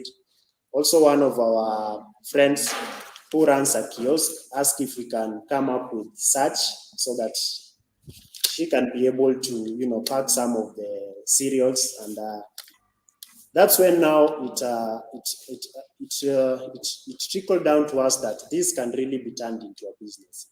So from September up to this point, we've been doing it as a business, specifically social enterprise. Because as much as we are doing the business part, we're also looking at the environmental perspective of it, because we want to make Kibera clean. We want to restore that image of Kibera that was distorted 10 years ago. Like now Kibera is considered as that dirty place with dump sites all over. So we want to restore that dignity through this social enterprise. Okay. Which milestones will help you scale? That's my last question. So like we said before, we will need to have a production space, because right now we are doing it from home, and sometimes home is so private, so we cannot invite a lot of people whom maybe you don't trust that much. So when we have a production space, we can bring on board youths whom we can train on this, so that whenever we receive orders that is so overwhelming, we can engage them in the production process. Also, these will not only be a production space, we'll also use it for training these youths, and also engaging them in matters pertaining environmental conservation. So we can work with organizations within Kibera Slum easily, whereby we can be inviting them over, giving them talks on environmental conservation. And that will also be our marketing strategy, because after we've educated them, then tell them about these products and how it can be relevant in terms of environmental conservation. All right, I think that's all the time we had for questions. Thank you so much, Zuri Pak. So the next thing we have is reducing inequalities and encouraging economic growth in Rwanda. Happy Helpers is going to talk to us about their solution for unemployment, and thereafter, Gigi is going to tell us why economics matter. Happy Helpers, raise yours. Hello everyone, my name is Brenda Lanyera. I'm Michael Ojok. Northern Uganda continues to march out of the LRA conflicts which ruined its economy. When the pandemic started, it brought with a trail of destruction, for example, teenage pregnancy, domestic violence, child poverty, child marriage, and sex trafficking. Women struggle to balance between their work and taking care of their families, yet they are expected to perform well back at their workplaces, be the loving mother and the nurturing mother to their children. Happy Helpers was founded in 2020 and maintained through 2021 with an aim to create a dignified and steady employment opportunity and to save time and empower women. Happy Helpers is a social enterprise in Gulu, Northern Uganda. We focus on young mothers whom we train and employ to do various works, ranging from product manufacturing to service delivery in a holistic environment. Our products are priced to accommodate all types of income earners, really, from low to high. We make eco-friendly laundry baskets like this one. So we make liquid soaps, and also we make sanitizers. We provide services such as on-demand laundry, home and office cleaning, landscaping, and gardening, to mention but a few. The market opportunity as we are privileged and always diligent when serving our customers, and when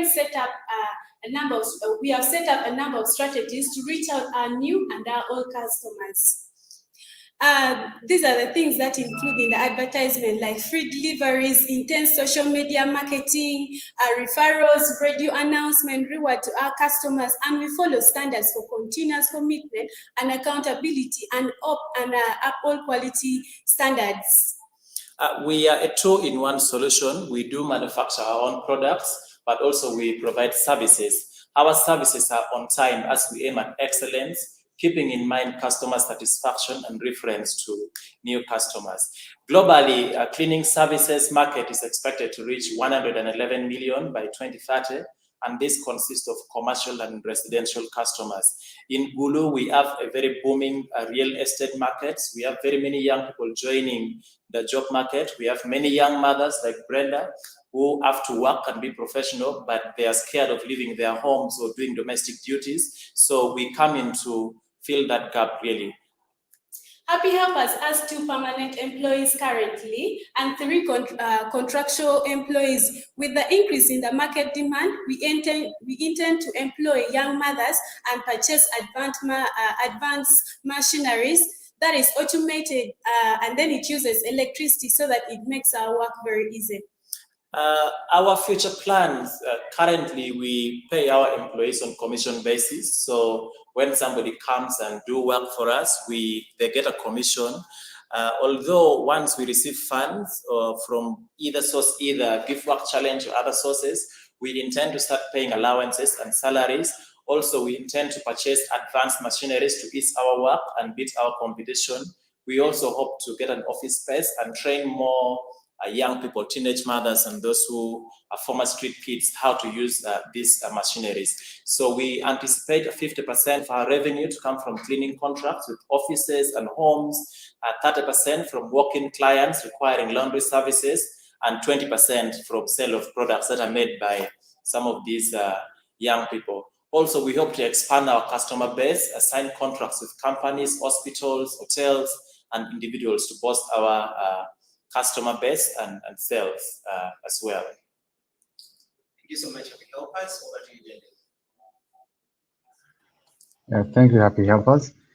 If I don't know about Happy Helpers at all, and I've been using a different cleaning service, why would I use you? What makes you unique? I think to begin with, we are affordable. Our services ranges from 1,000 shillings up to about 25,000 shillings. And also, in order for us to serve you, you will be giving back to the community. So many people every now and then know about the problem of teenage pregnancy and young people who survive on the streets. If you are in Gulu, the problem is a bit more advanced when they say the word go anywhere. So a lot of people have an idea of the problem. They just need people who bring solutions. And by choosing to work with us, you're giving back to your community and empowering a young person who would otherwise, be causing chaos. Just like they say, if you build a wall fence around your home, you are protected only for a short while because around you, there are disadvantaged people. So if you work with them, you are solving problems in the community. Also, we thrive on customer service, excellent customer service. We know the kind of young people that we work with, and we ensure that every time we come to serve a client, that client gives us a referral. So we aim to do a very good job, and we provide quality services as we have taken several surveys among the people that we work with. To add on what my partner said, our product is totally unique from what we have in the market right now.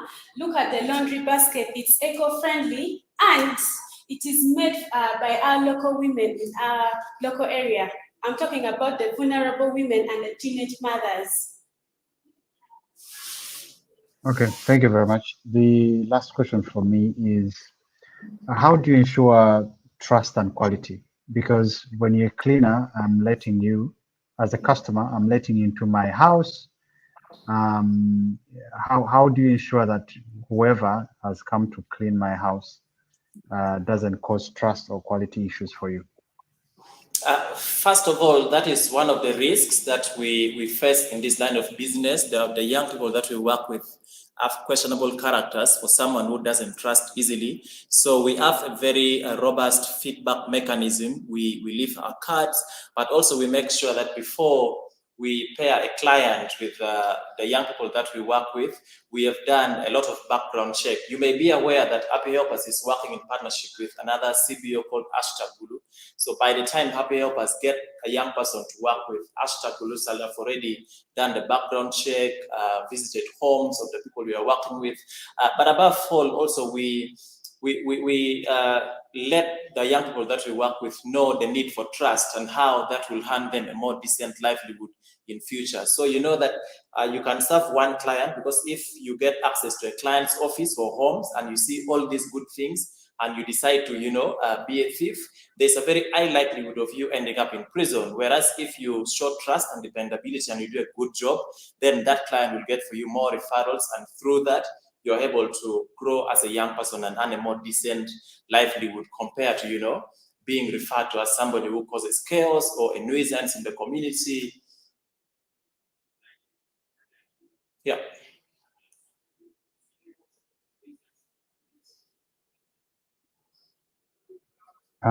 Maybe one last one. Okay, I was waiting for my fellow judge to join. Go ahead, please. Okay. Maybe you'd have asked the same question. Has the business already started? So right from 2020, basing on the challenges that we've been facing, myself, Brenda, and other people in our neighborhood have been facing, but also the need to support young people who are disadvantaged in our community, we have been doing things here and there. But it's now that we hope to scale up. So that's why we decided to take part in the Give Work Challenge to give us the necessary resources and capital so that we expand. So in a small way, we already provide services. We make liquid soaps, we make sanitizers. In our neighborhood, we pair up the young people in our networks with those who need services. You may be aware that it's very difficult for people to easily trust or even get a living maid.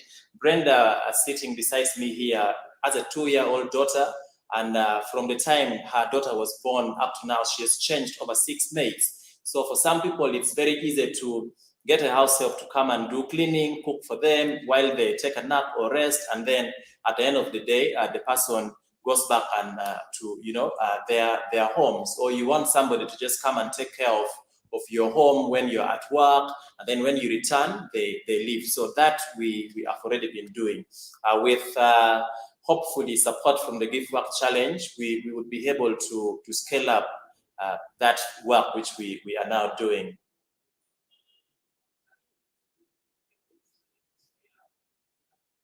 Okay, if that's all from the judges.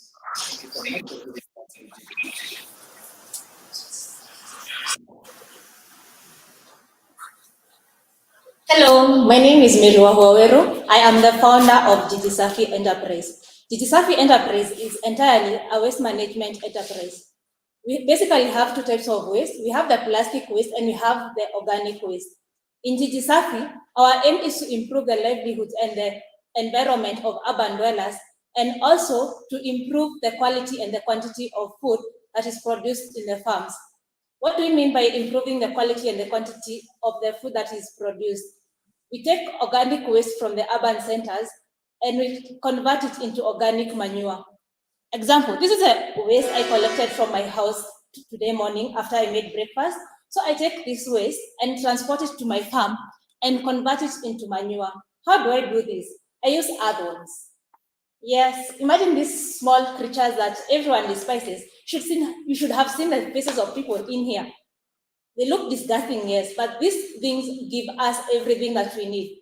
They are able to convert the organic waste into organic manure. Reason being, the reason why Jiji Safi took the organic waste is because most enterprises in Kenya, even the government itself, has banned plastic waste. It has also ensured that plastic waste is recycled and reused. I have reused this container, it's plastic. But what happens to the organic waste? We throw it to the environment and it destroys the aesthetic value of the environment. As Jiji Safi, we take this waste and convert it and make good use of it. We collect this waste. When we put it in well-aerated containers, we put in our earthworms. Oh my, you should see how much they devour on this waste. And within a period of 3 weeks, we are able to get organic manure. And with this organic manure, we send it to the farmers who use it to produce food. I think everyone has seen there's this hashtag that is going on in Kenya, hashtag lower food prices. Imagine it's very heartbreaking because we have the potential of producing so much food in this country, yet we are relying on relief food. But until we solve the issue from the farmers, we cannot solve any other issue. Until we solve the hunger issue in Kenya, we are not able to do any other SDG. At Jiji Safi, we are committed at improving the quality and the quantity of the food that is produced. At Jiji Safi, we are a team of 3 people. I am the scientist behind this whole idea. I am a land resource planner, hence I know my way around the soil. I have Anastasia Wamboi. She handles the logistics and the empathetic level of this business. I also have Maureen Makabane. She is our advisor. She has run a waste management business for 7 years, and hence she is able to advise us on what to do. Our main competitors are the inorganic fertilizer producers. There is a DAP, CAN, and all the rest. But we are able to overcome this challenge because, one, the government has introduced a very heavy tax on these people, such that the fertilizer that cost 4,500 last year is now costing 6,000. Yes, they are our competitors. They are able to give most farmers very high, speedy results without telling them how much they're destroying the environment. Imagine how jealous and how egocentric we are as a country right now by destroying the environment for future generations. Why not take the organic option and produce good food, quality food, and ensure that we preserve the environment for future generations? Because our kids will need this environment. They will need this environment to produce for their generation and generations. At Jiji Safi, we are mainly now working with our Nyayo estate. It has a total home of 112 people. They have integrated waste management in their waste collection, but still they are biased on the plastic waste. The organic waste, they just leave it on the environment and destroys the aesthetic value. They have allowed us to collect the waste for free. Now, our challenge is now transporting it from Nyayo estate in Nairobi to Kiambu, where we do all the conversion. And with this, we are able to manufacture low-priced manure for the farmers to increase their productivity. We also they have also given us a market whereby we can sell our food produce so that they are able to sell to the homes that are within them. Thank you. Thank you very much, Jiji Safi. Can you hear me? Yes, I can. Yeah, two questions. The first one is, could you tell us a little bit about your costs and pricing? What are the costs that you have to manage, and by extension, what sort of markup do you hope to get? That's one. And then the second one is, how do you get your customers? And starting the second one, how do I get my customers? We have done research. We have seen that most people these days have gone to organic foods, and hence we have two markets. I have one in Karen that I researched and I have visited.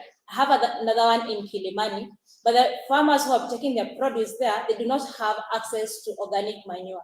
They need someone to supply the organic manure to them. Hence, for us, that is a ready market.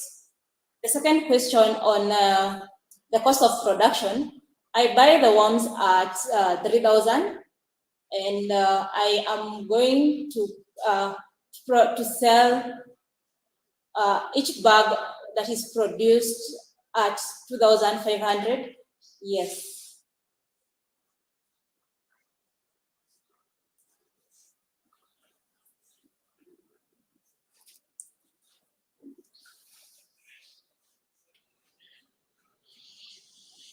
All right, thank you so much, Jiji Safi. Thank you to the judges as well. It's amazing how much the earth enriches us daily. We knew that earthworms were more than just earthworms. I mean, we should have known from their names actually. But more of Earth's natural gifts are coming to us next from Incredible Bamboos, who are sitting right here with me. And thereafter, we're going to have Cocoa Wine. Incredible Bamboos. Hello, my name is Henry, and together with my friend, we are creating a social enterprise that produces bamboo-based recycled eco-friendly products. Allow me to start off with a simple story. Over the years, as I grew up in my village in Noya district, I witnessed a lot of children and people going sick simply because they were living in a slum area. Over the years, I witnessed that ours was not an health issue, but rather an environmental issue. According to the Global Health Alliance on Environmental Pollution, Environmental pollution is one of the leading problems that countries all over the world are facing at different capacities.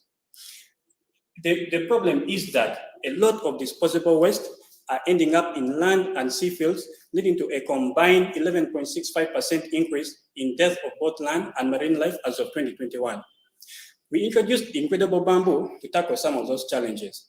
We aim at reducing the manufacture of over 1 million tons of plastics that would end up in land and sea fields around 5 years from now, that is by 2026.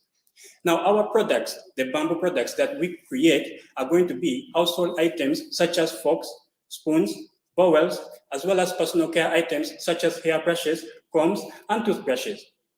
One of our unique model is that we shall make bamboo farmers part of our profit strategy, as we intend to make the money that we make from the sale of these products that we created using their raw materials go directly towards their financial accounts. Another unique model about bamboo is that it is odorless, it is cheap, and then also it sinks and stores carbon dioxide, thereby reducing pollution of the environment. One other thing about bamboo is that it uses minimal energy to grow. Now, our funding need is not that very demanding because we intend to commit 40% of the money that we will get from this funding towards training and production. 30% of that money will go towards buying machines, as well as 20% towards staffing, and the remaining 10% towards marketing, research, and development. We are also seeking partnerships, mentorships, and collaborations with various stakeholders to make sure that our dream of environmental conservation, as well as women and youth employment, realized. Our targeted market is that average person that uses products that are similar to ours on a daily basis, as well as the international market, as we intend to set up an online store. Our market strategy is that we shall be using discounts, as well as referral-based systems for our Ugandan market, as well as targeted online advertisement system for our international market. Together with my friend, we are doing something about this because poverty is sick, climate change is real. And with our project, we are fighting environmental pollution, as well as increased unemployment. Thank you very much. All right, over to you, judges. Thank you, Incredible Bamboo. How do you solve for supply of materials? I imagine bamboo doesn't take 2 months to grow. Well, bamboo is widely spread all over our country here in Uganda. For example, suppliers are in Acholi sub-region, suppliers are in Teso sub-region, suppliers are in West Nile, in Ankole sub-region. So what we do, we go to these farmers, look for those bamboos that are overgrown and are old, that are dry, and then we enter a partnership with them such that this bamboo can create something for them that they can earn a living. Okay, my next question is around your customers. Actually, both your customers and suppliers. How do you manage that relationship? How do you get the farmer who has this old bamboo, because obviously probably cost there, and then 2, how do you then get to your customer to whom you're selling the final product? Well, what happens is that we get these bamboo farmers, we establish them under one umbrella, okay? And then what we do, we tend to set up production points around their premises. What do we do by that? By teaching them, okay? Like I said, that the funding that we will be getting, we shall commit 30% of it towards buying machines. So we shall show them how to use the machines, and then for their customers, we are going to be using door-to-door sales. Okay, we shall be having these bamboos in supermarkets, in shops. Okay, and then we shall also be offering a referral-based system whereby if you refer someone, you get something out of it, or you may get a free product.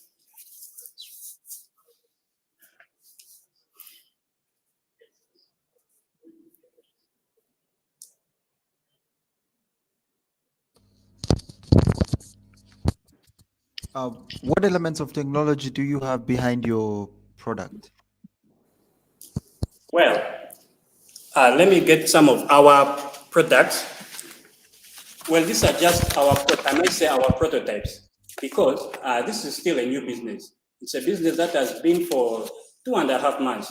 So these prototypes here, we created them using some of the bamboo waste. For example, the toothpicks that you see over here, are created from the waste. So the machines that we use are bought, okay? So we intend to buy those machines and then we supply other people. This is some of the things from the bamboo that we made, okay? The engravings, and then the combs as well. So these are prototypes. We hope to scale up on full production with the skills that we have.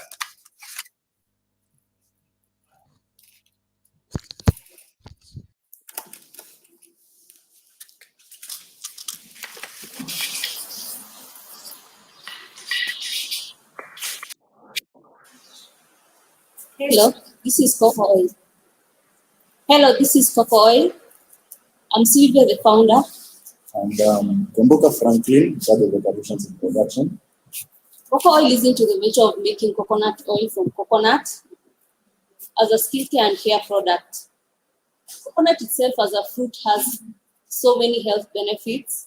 One, a source of vitamin C, which helps in repair and growth of body tissues. Magnesium, which improves the performance of the body skin by balancing the hormonal imbalances. As a Black woman, my relationship with my hair starts when I start to do my hair. For a very long time, I struggled getting products to achieve a certain look. First, I bought so many products. One, to help my scalp. Second, to help my hair shine. Another, my hair not to break. So many products that were not helping me. After a while, I started noticing my hair started to get brittle, dry scalp, itchy scalp, and even falling off. That was not good for me. I was not alone in this. Together with my friends, we started noticing the same problems that we had. What is more frustrating is investing in a lot of products that were harming our hair and not giving us the investments that we had investment in our products. Not anymore. Cocoa Oil makes organic, chemical-free, affordable products that are naturally extracted from the coconut, which has vitamin C, which helps in scalp health, vitamin E and K, which improves the skin, which is also improves the texture of the hair. As coconut oil, everything that is made out of the coconut oil is not thrown away. We recycle it. First, the coconut shells as used as decorative ideas in our homes and offices. The coconut residue is also used as animal feeds for farmers, and the husks that are used also for mulching because of the high retention rates by farmers. The inspiration behind this was to be able to create job opportunities for our youth. Due to the COVID-19 pandemic, so many youths and women lost their jobs, and which made them frustrated and not knowing what to do. We also saw a rise in teenage pregnancies because of schools that were closed. We also saw gender-based violence increase in our homes because of stresses in finances in our homes. In Kenya, we say a happy woman is a happy family. So by creating these job opportunities, we'll be able to provide job opportunities for both the youth and women, and to help them improve their living standards in our community.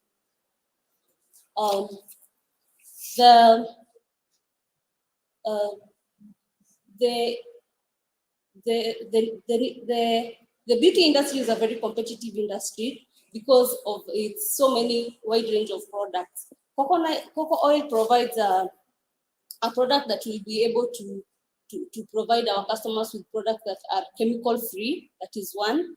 And because we will be able to set us apart in the market, first we'll be consistently creating a product that is natural, that is naturally extracted without any industrial chemical being added to our product.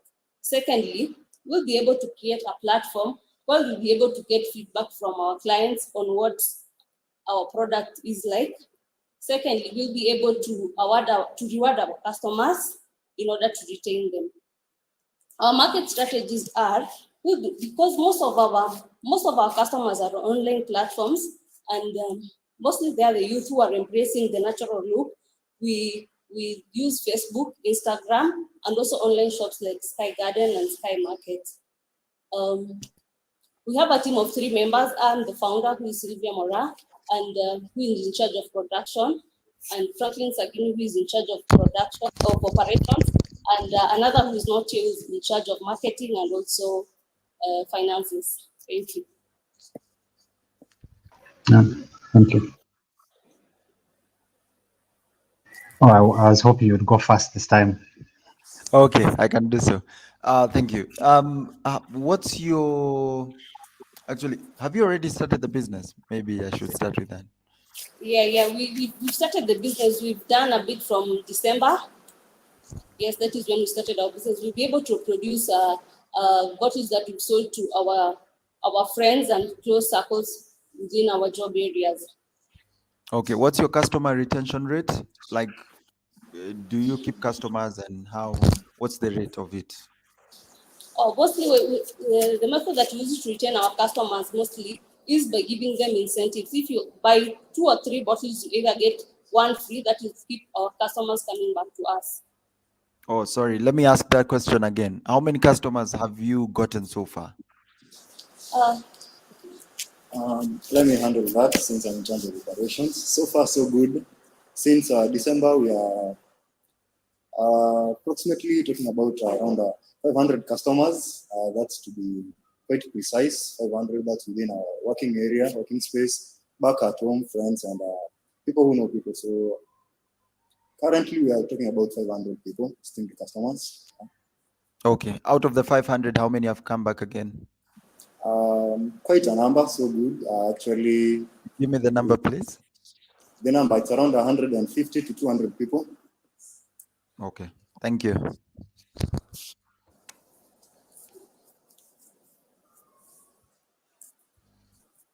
Oh, what cost do you have to manage in order to make this business work?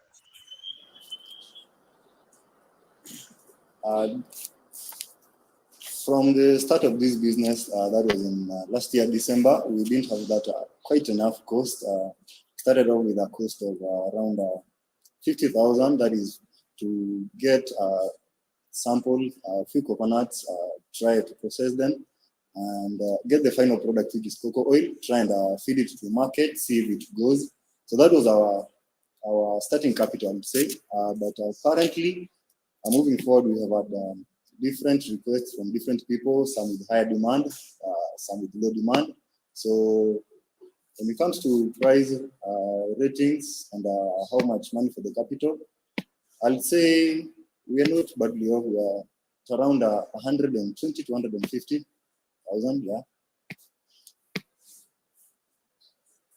Okay, and in terms of margin, what sort of percentage do you need to make this business work?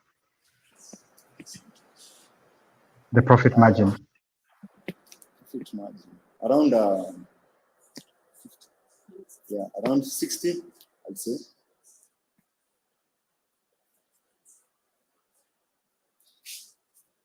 Okay, thank you so much, cocoa oil. I think I will give cocoa oil a try on my hair.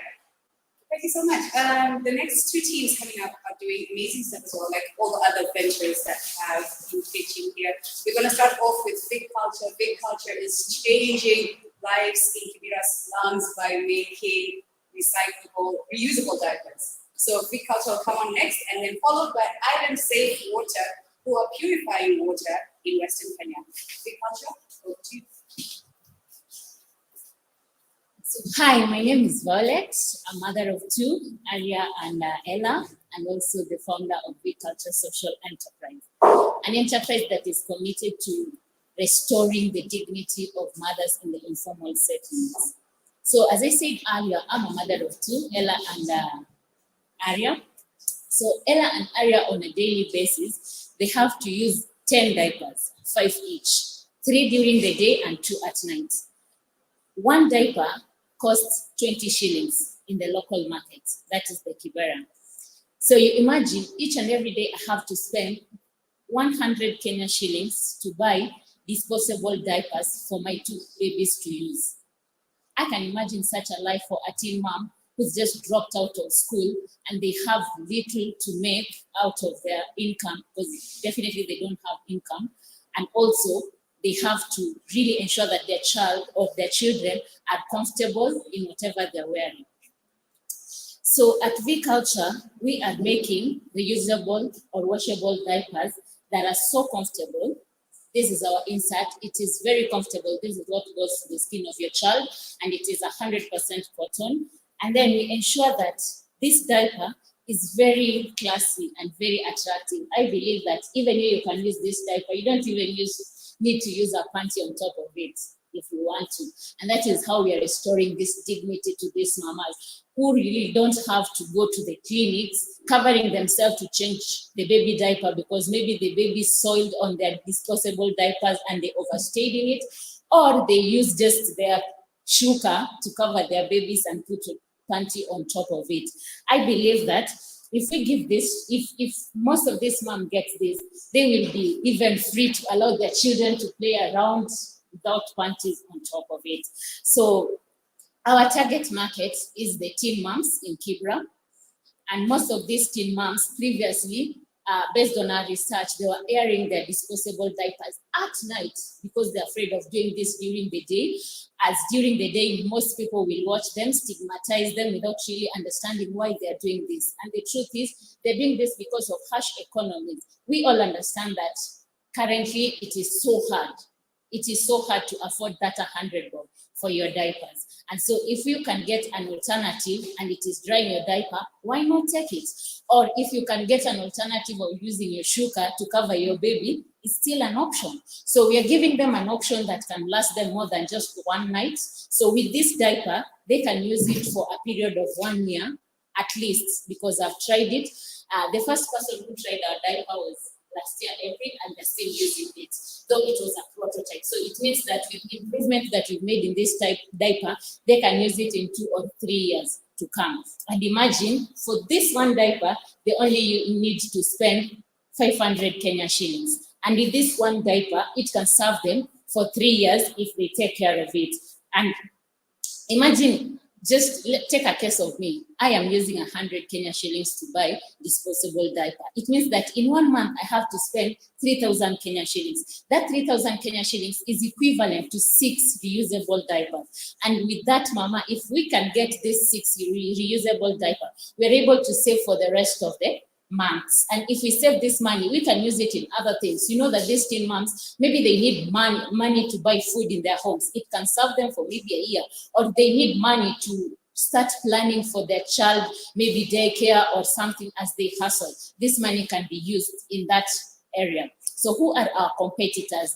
Currently, our direct competitors are Mama Toto in Kangemi. And also we have Kijani, which is located in Uganda, and they import their diapers. And our indirect competitors are disposable diapers who are locally found in our area. And we can see, I've already discussed how expensive they are. So these two competitors that we are having, what makes us stand out is the fact that we are able to produce something that is accessible to our mothers in the local areas of Kibera, because Kijani, they have to order it online. How many moms have money to order online? Every time you think of ordering online as a teen mom in Kibra, the first thing you're thinking is the cost. So for them, it is expensive already. So if we think of going to Kangemi, Kangemi is a distance. What if we brought this product to them at a price that is comfortable? And also the fact that we are located in Kibera makes it easier for these moms to come and speak to us about the challenges they're having. Is your baby having rashes? Is it the diaper that you don't know how to fit it? Is it the size that you need to adjust? Because we offer also adjustable options for your child. So with this, we are able to communicate with them as they help us in producing something that they're comfortable to use during their period of time. So far we've sold 35 pieces of diapers, and the the feedback is very making us want to produce more, but we are limited currently because we don't have enough machines and also manpower for production. So we are looking forward to increase this and reach more moms in the informal settings. Thank you.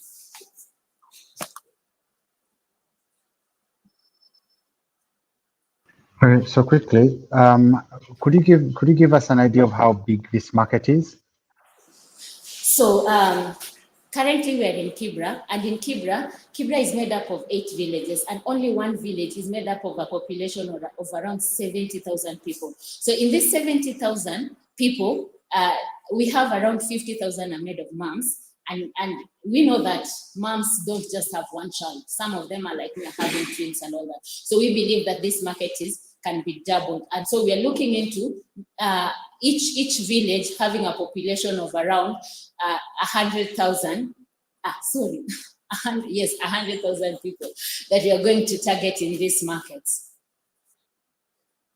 Okay, and what's the plan after you've saturated this market? Because 2 things. One, obviously, it won't expand as fast as you think. And also number 2, the diaper is reusable. So I buy one, maybe you're not going to see me again. What's the plan? So this is the plan. If you buy one, we are able to offer you, for every next purchase, we are going to reduce the price. Each diaper goes with 2 inserts. So the next time you come to purchase, we are going to reduce the price by 1 insert, which is 100 bucks. So we are going to sell it to you at 400 shillings instead of 500 shillings. The other thing that you're going to look into to ensure that you come back is the fact that each and every day we are committed to innovating and fitting in your interests, so that if next time you show up and you say that I'm tired of washing the poop, I need an option, we will be here to help you in ensuring that we offer machines. So we are looking into staying innovative and staying creative in the job market to ensure that you come back.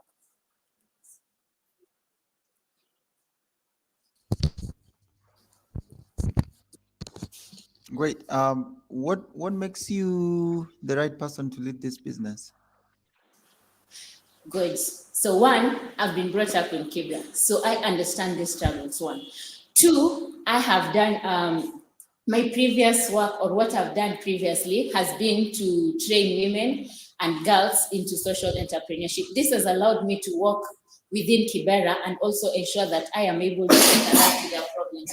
The other thing is I have done courses in design thinking, which allows me to be creative in the position that I am in. So it allows me to create product that is going to help my end users as time goes by. Yeah.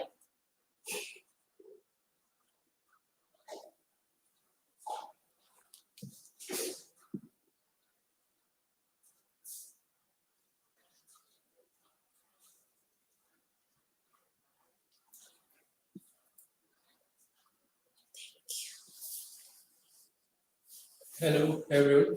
I'm Calvin, the founder of Highland Safe Waters. So Highland Safe Waters is a business concept that intends to start up a modern water refilling station in Ringiti Highland. Unfortunately enough, in Ringiti Highland, there is no source for clean water. This has really caused a lot of health problems to the people of Ringiti Highland. For a resident of Ringiti Highland to access clean water, it costs a lot. One must move from the highland to the mainland, which this person must use some fare, at least 400 shillings to move from island to the mainland where there is safe and clean water. So having been in this island for long, because this is where I was born and raised, I really know the plight of these people concerning the lack of safe water.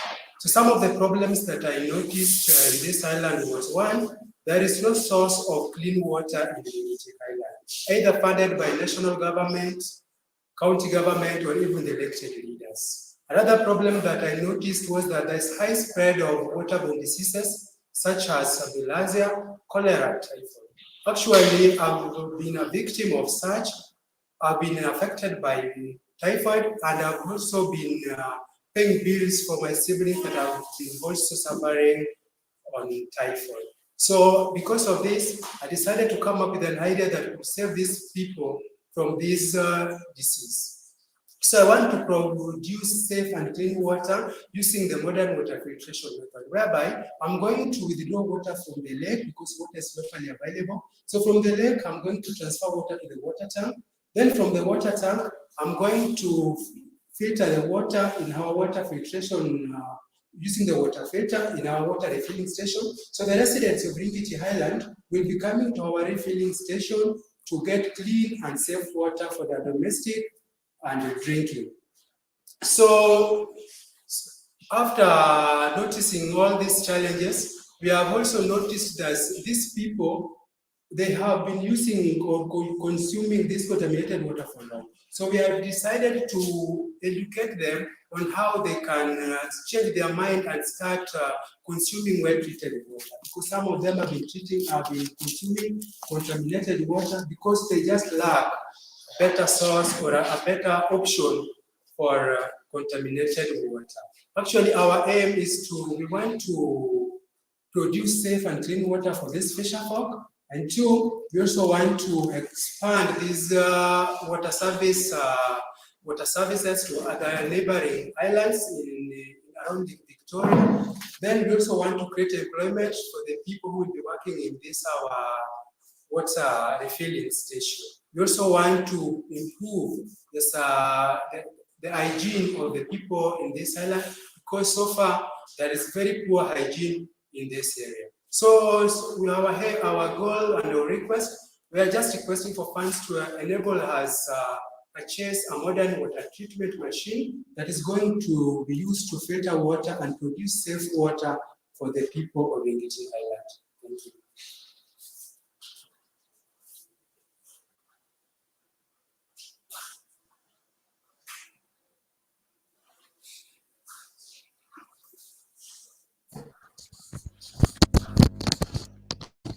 Great. At least I know the business, so that's good.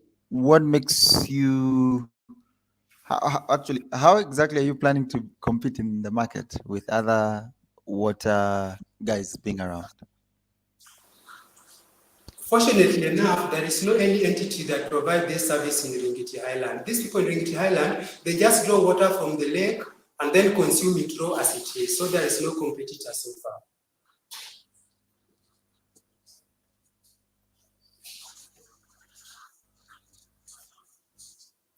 How long before you get so you get this this seed money to buy this water treatment machine, right? How long would it take you to turn this business into a profit-making business? So actually, once I get the funds, I will just buy the machine immediately because water is locally available. So it is only machine that might maybe hold me back. Yes, that's an answer. But my point is that how long, it doesn't have to be exact, but how long do you think it would take you to get back the money that you invested in buying the machine, to be able to obviously and also to be able to sustain this business over time? Okay.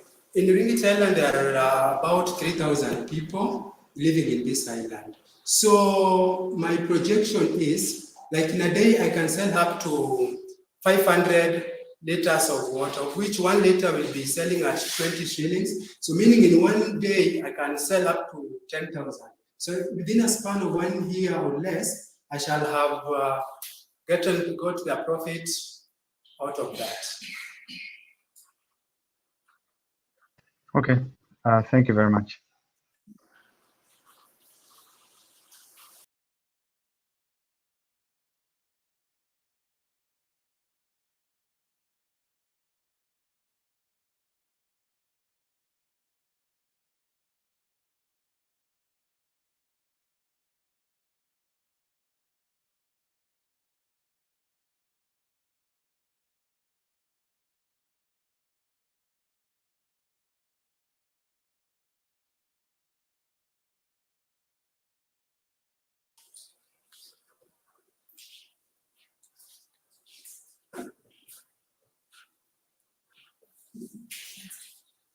Hello, my name is Yvonne. I'm Boniface. And I'm Rosa from Kuru Talent Ladies Football. This organization was formed in 2012 with an aim of nurturing and empowering a child, targeting the age of 14 to 30 years. Before we joined this organization, most of us were just in the slums loitering around doing nothing, which negatively affected us because some of us got themselves in activities such as early pregnancies, early marriages, and even drug abuse. We realized that most of the balls that are around us, they're mostly imported. That's why we proposed ball making project, because we believe it is going to help us. And for us to be successful in this project, we need materials such as synthetic leather, rubber bladders, thread, needle, government permit, transport, and working space.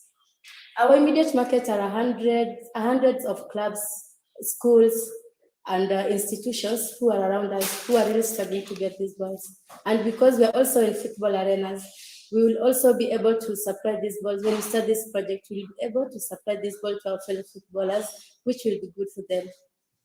Our competitors are few organizations in Kenya who are really struggling to get the balls because most of the balls are imported. And as you know, anything that is imported, it's expensive. So the balls that are here, they are imported. And for us, we want to make these balls locally, which will be at least 90% manually manufactured. Which is 90% manufactured, and we have trained more than 20 ladies who have knowledge and skills on how to make these balls. And with this, we believe and we have a stronghold because having skill and knowledge, it is giving us a stronghold because we know that with these skills and knowledge, we'll be able to manufacture, we'll be able to make these balls. Okay, our target market, there are just few there are many organizations and many footballers around us, institutions, schools, they need balls for this. Then our uniqueness is that these balls are going to be made manually.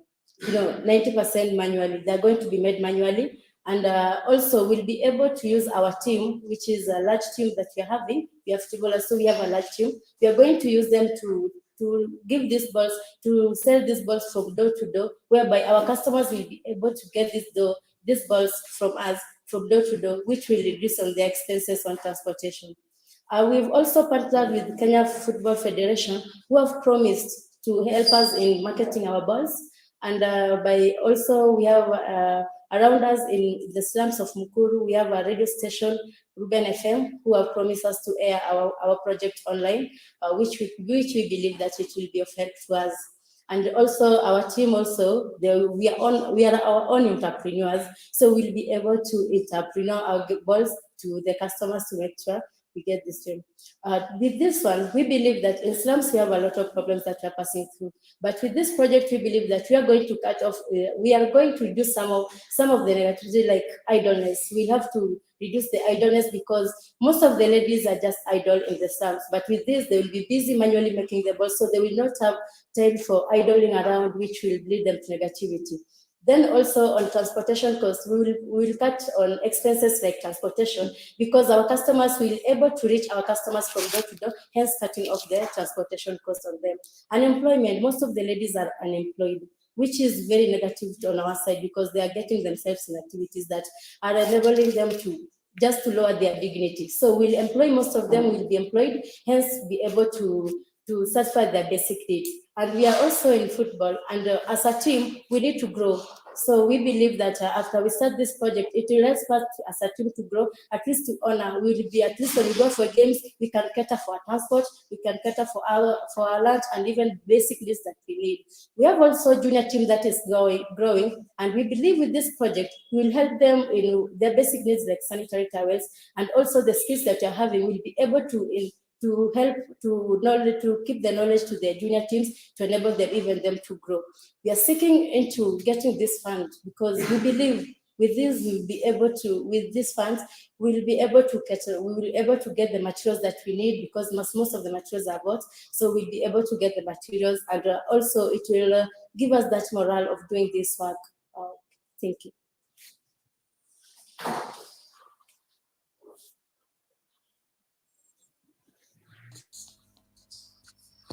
Thank you very much, Mukuru Talent. My question is around the supply chain. So I heard you said for you to make these balls, you need to get synthetic leather. Is this available locally on the market in Kenya? If not, how are you thinking about solving this problem? Yes, we have already identified where we are going to source the materials and at affordable cost that will enable us to do our project and make profit.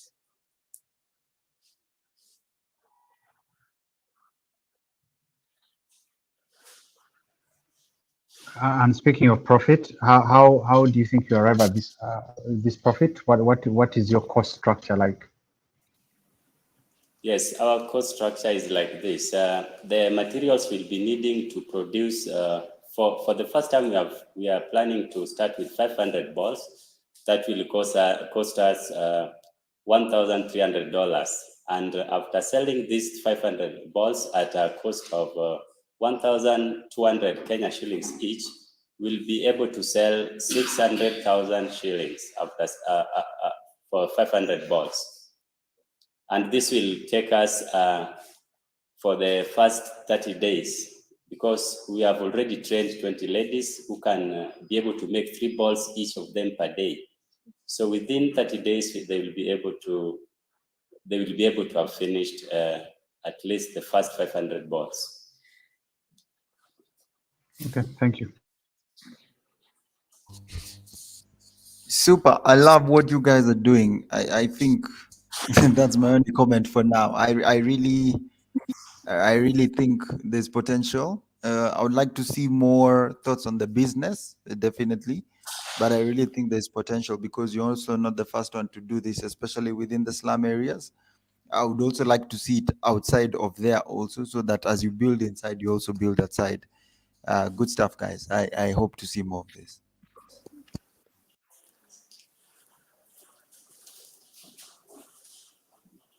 Well, thank you so much, Mukuru Talent, and thank you to all the participants. I know they've all walked out of the studio right now, but thank you to all the participants. We had 9 finalists in Nairobi and 8 finalists in Uganda. Remember, we're giving out 8 prizes tomorrow. And we just want to thank all our sponsors, Tide, Fossil Foundation, Sama, Canva, and all the individual donors that have been walking this gift work journey with us. It's been a true blessing, and thanks to you, we're able to give so many more awards this year. We started in 2018, have given out 20 awards to 20 ventures. Tomorrow we'll be giving out 8 awards to 8 ventures, and the rest of the year is going to be even bigger. So please join us tomorrow. Judges, the decision is yours. So please go calibrate tonight, look at your scores, and let us know tomorrow right on this channel which 8 teams will be walking away with $4,000 each in grant funding, $1,000 of co-shared workspace each, and 1 year of mentorship. Thank you all for watching. Ta-ta.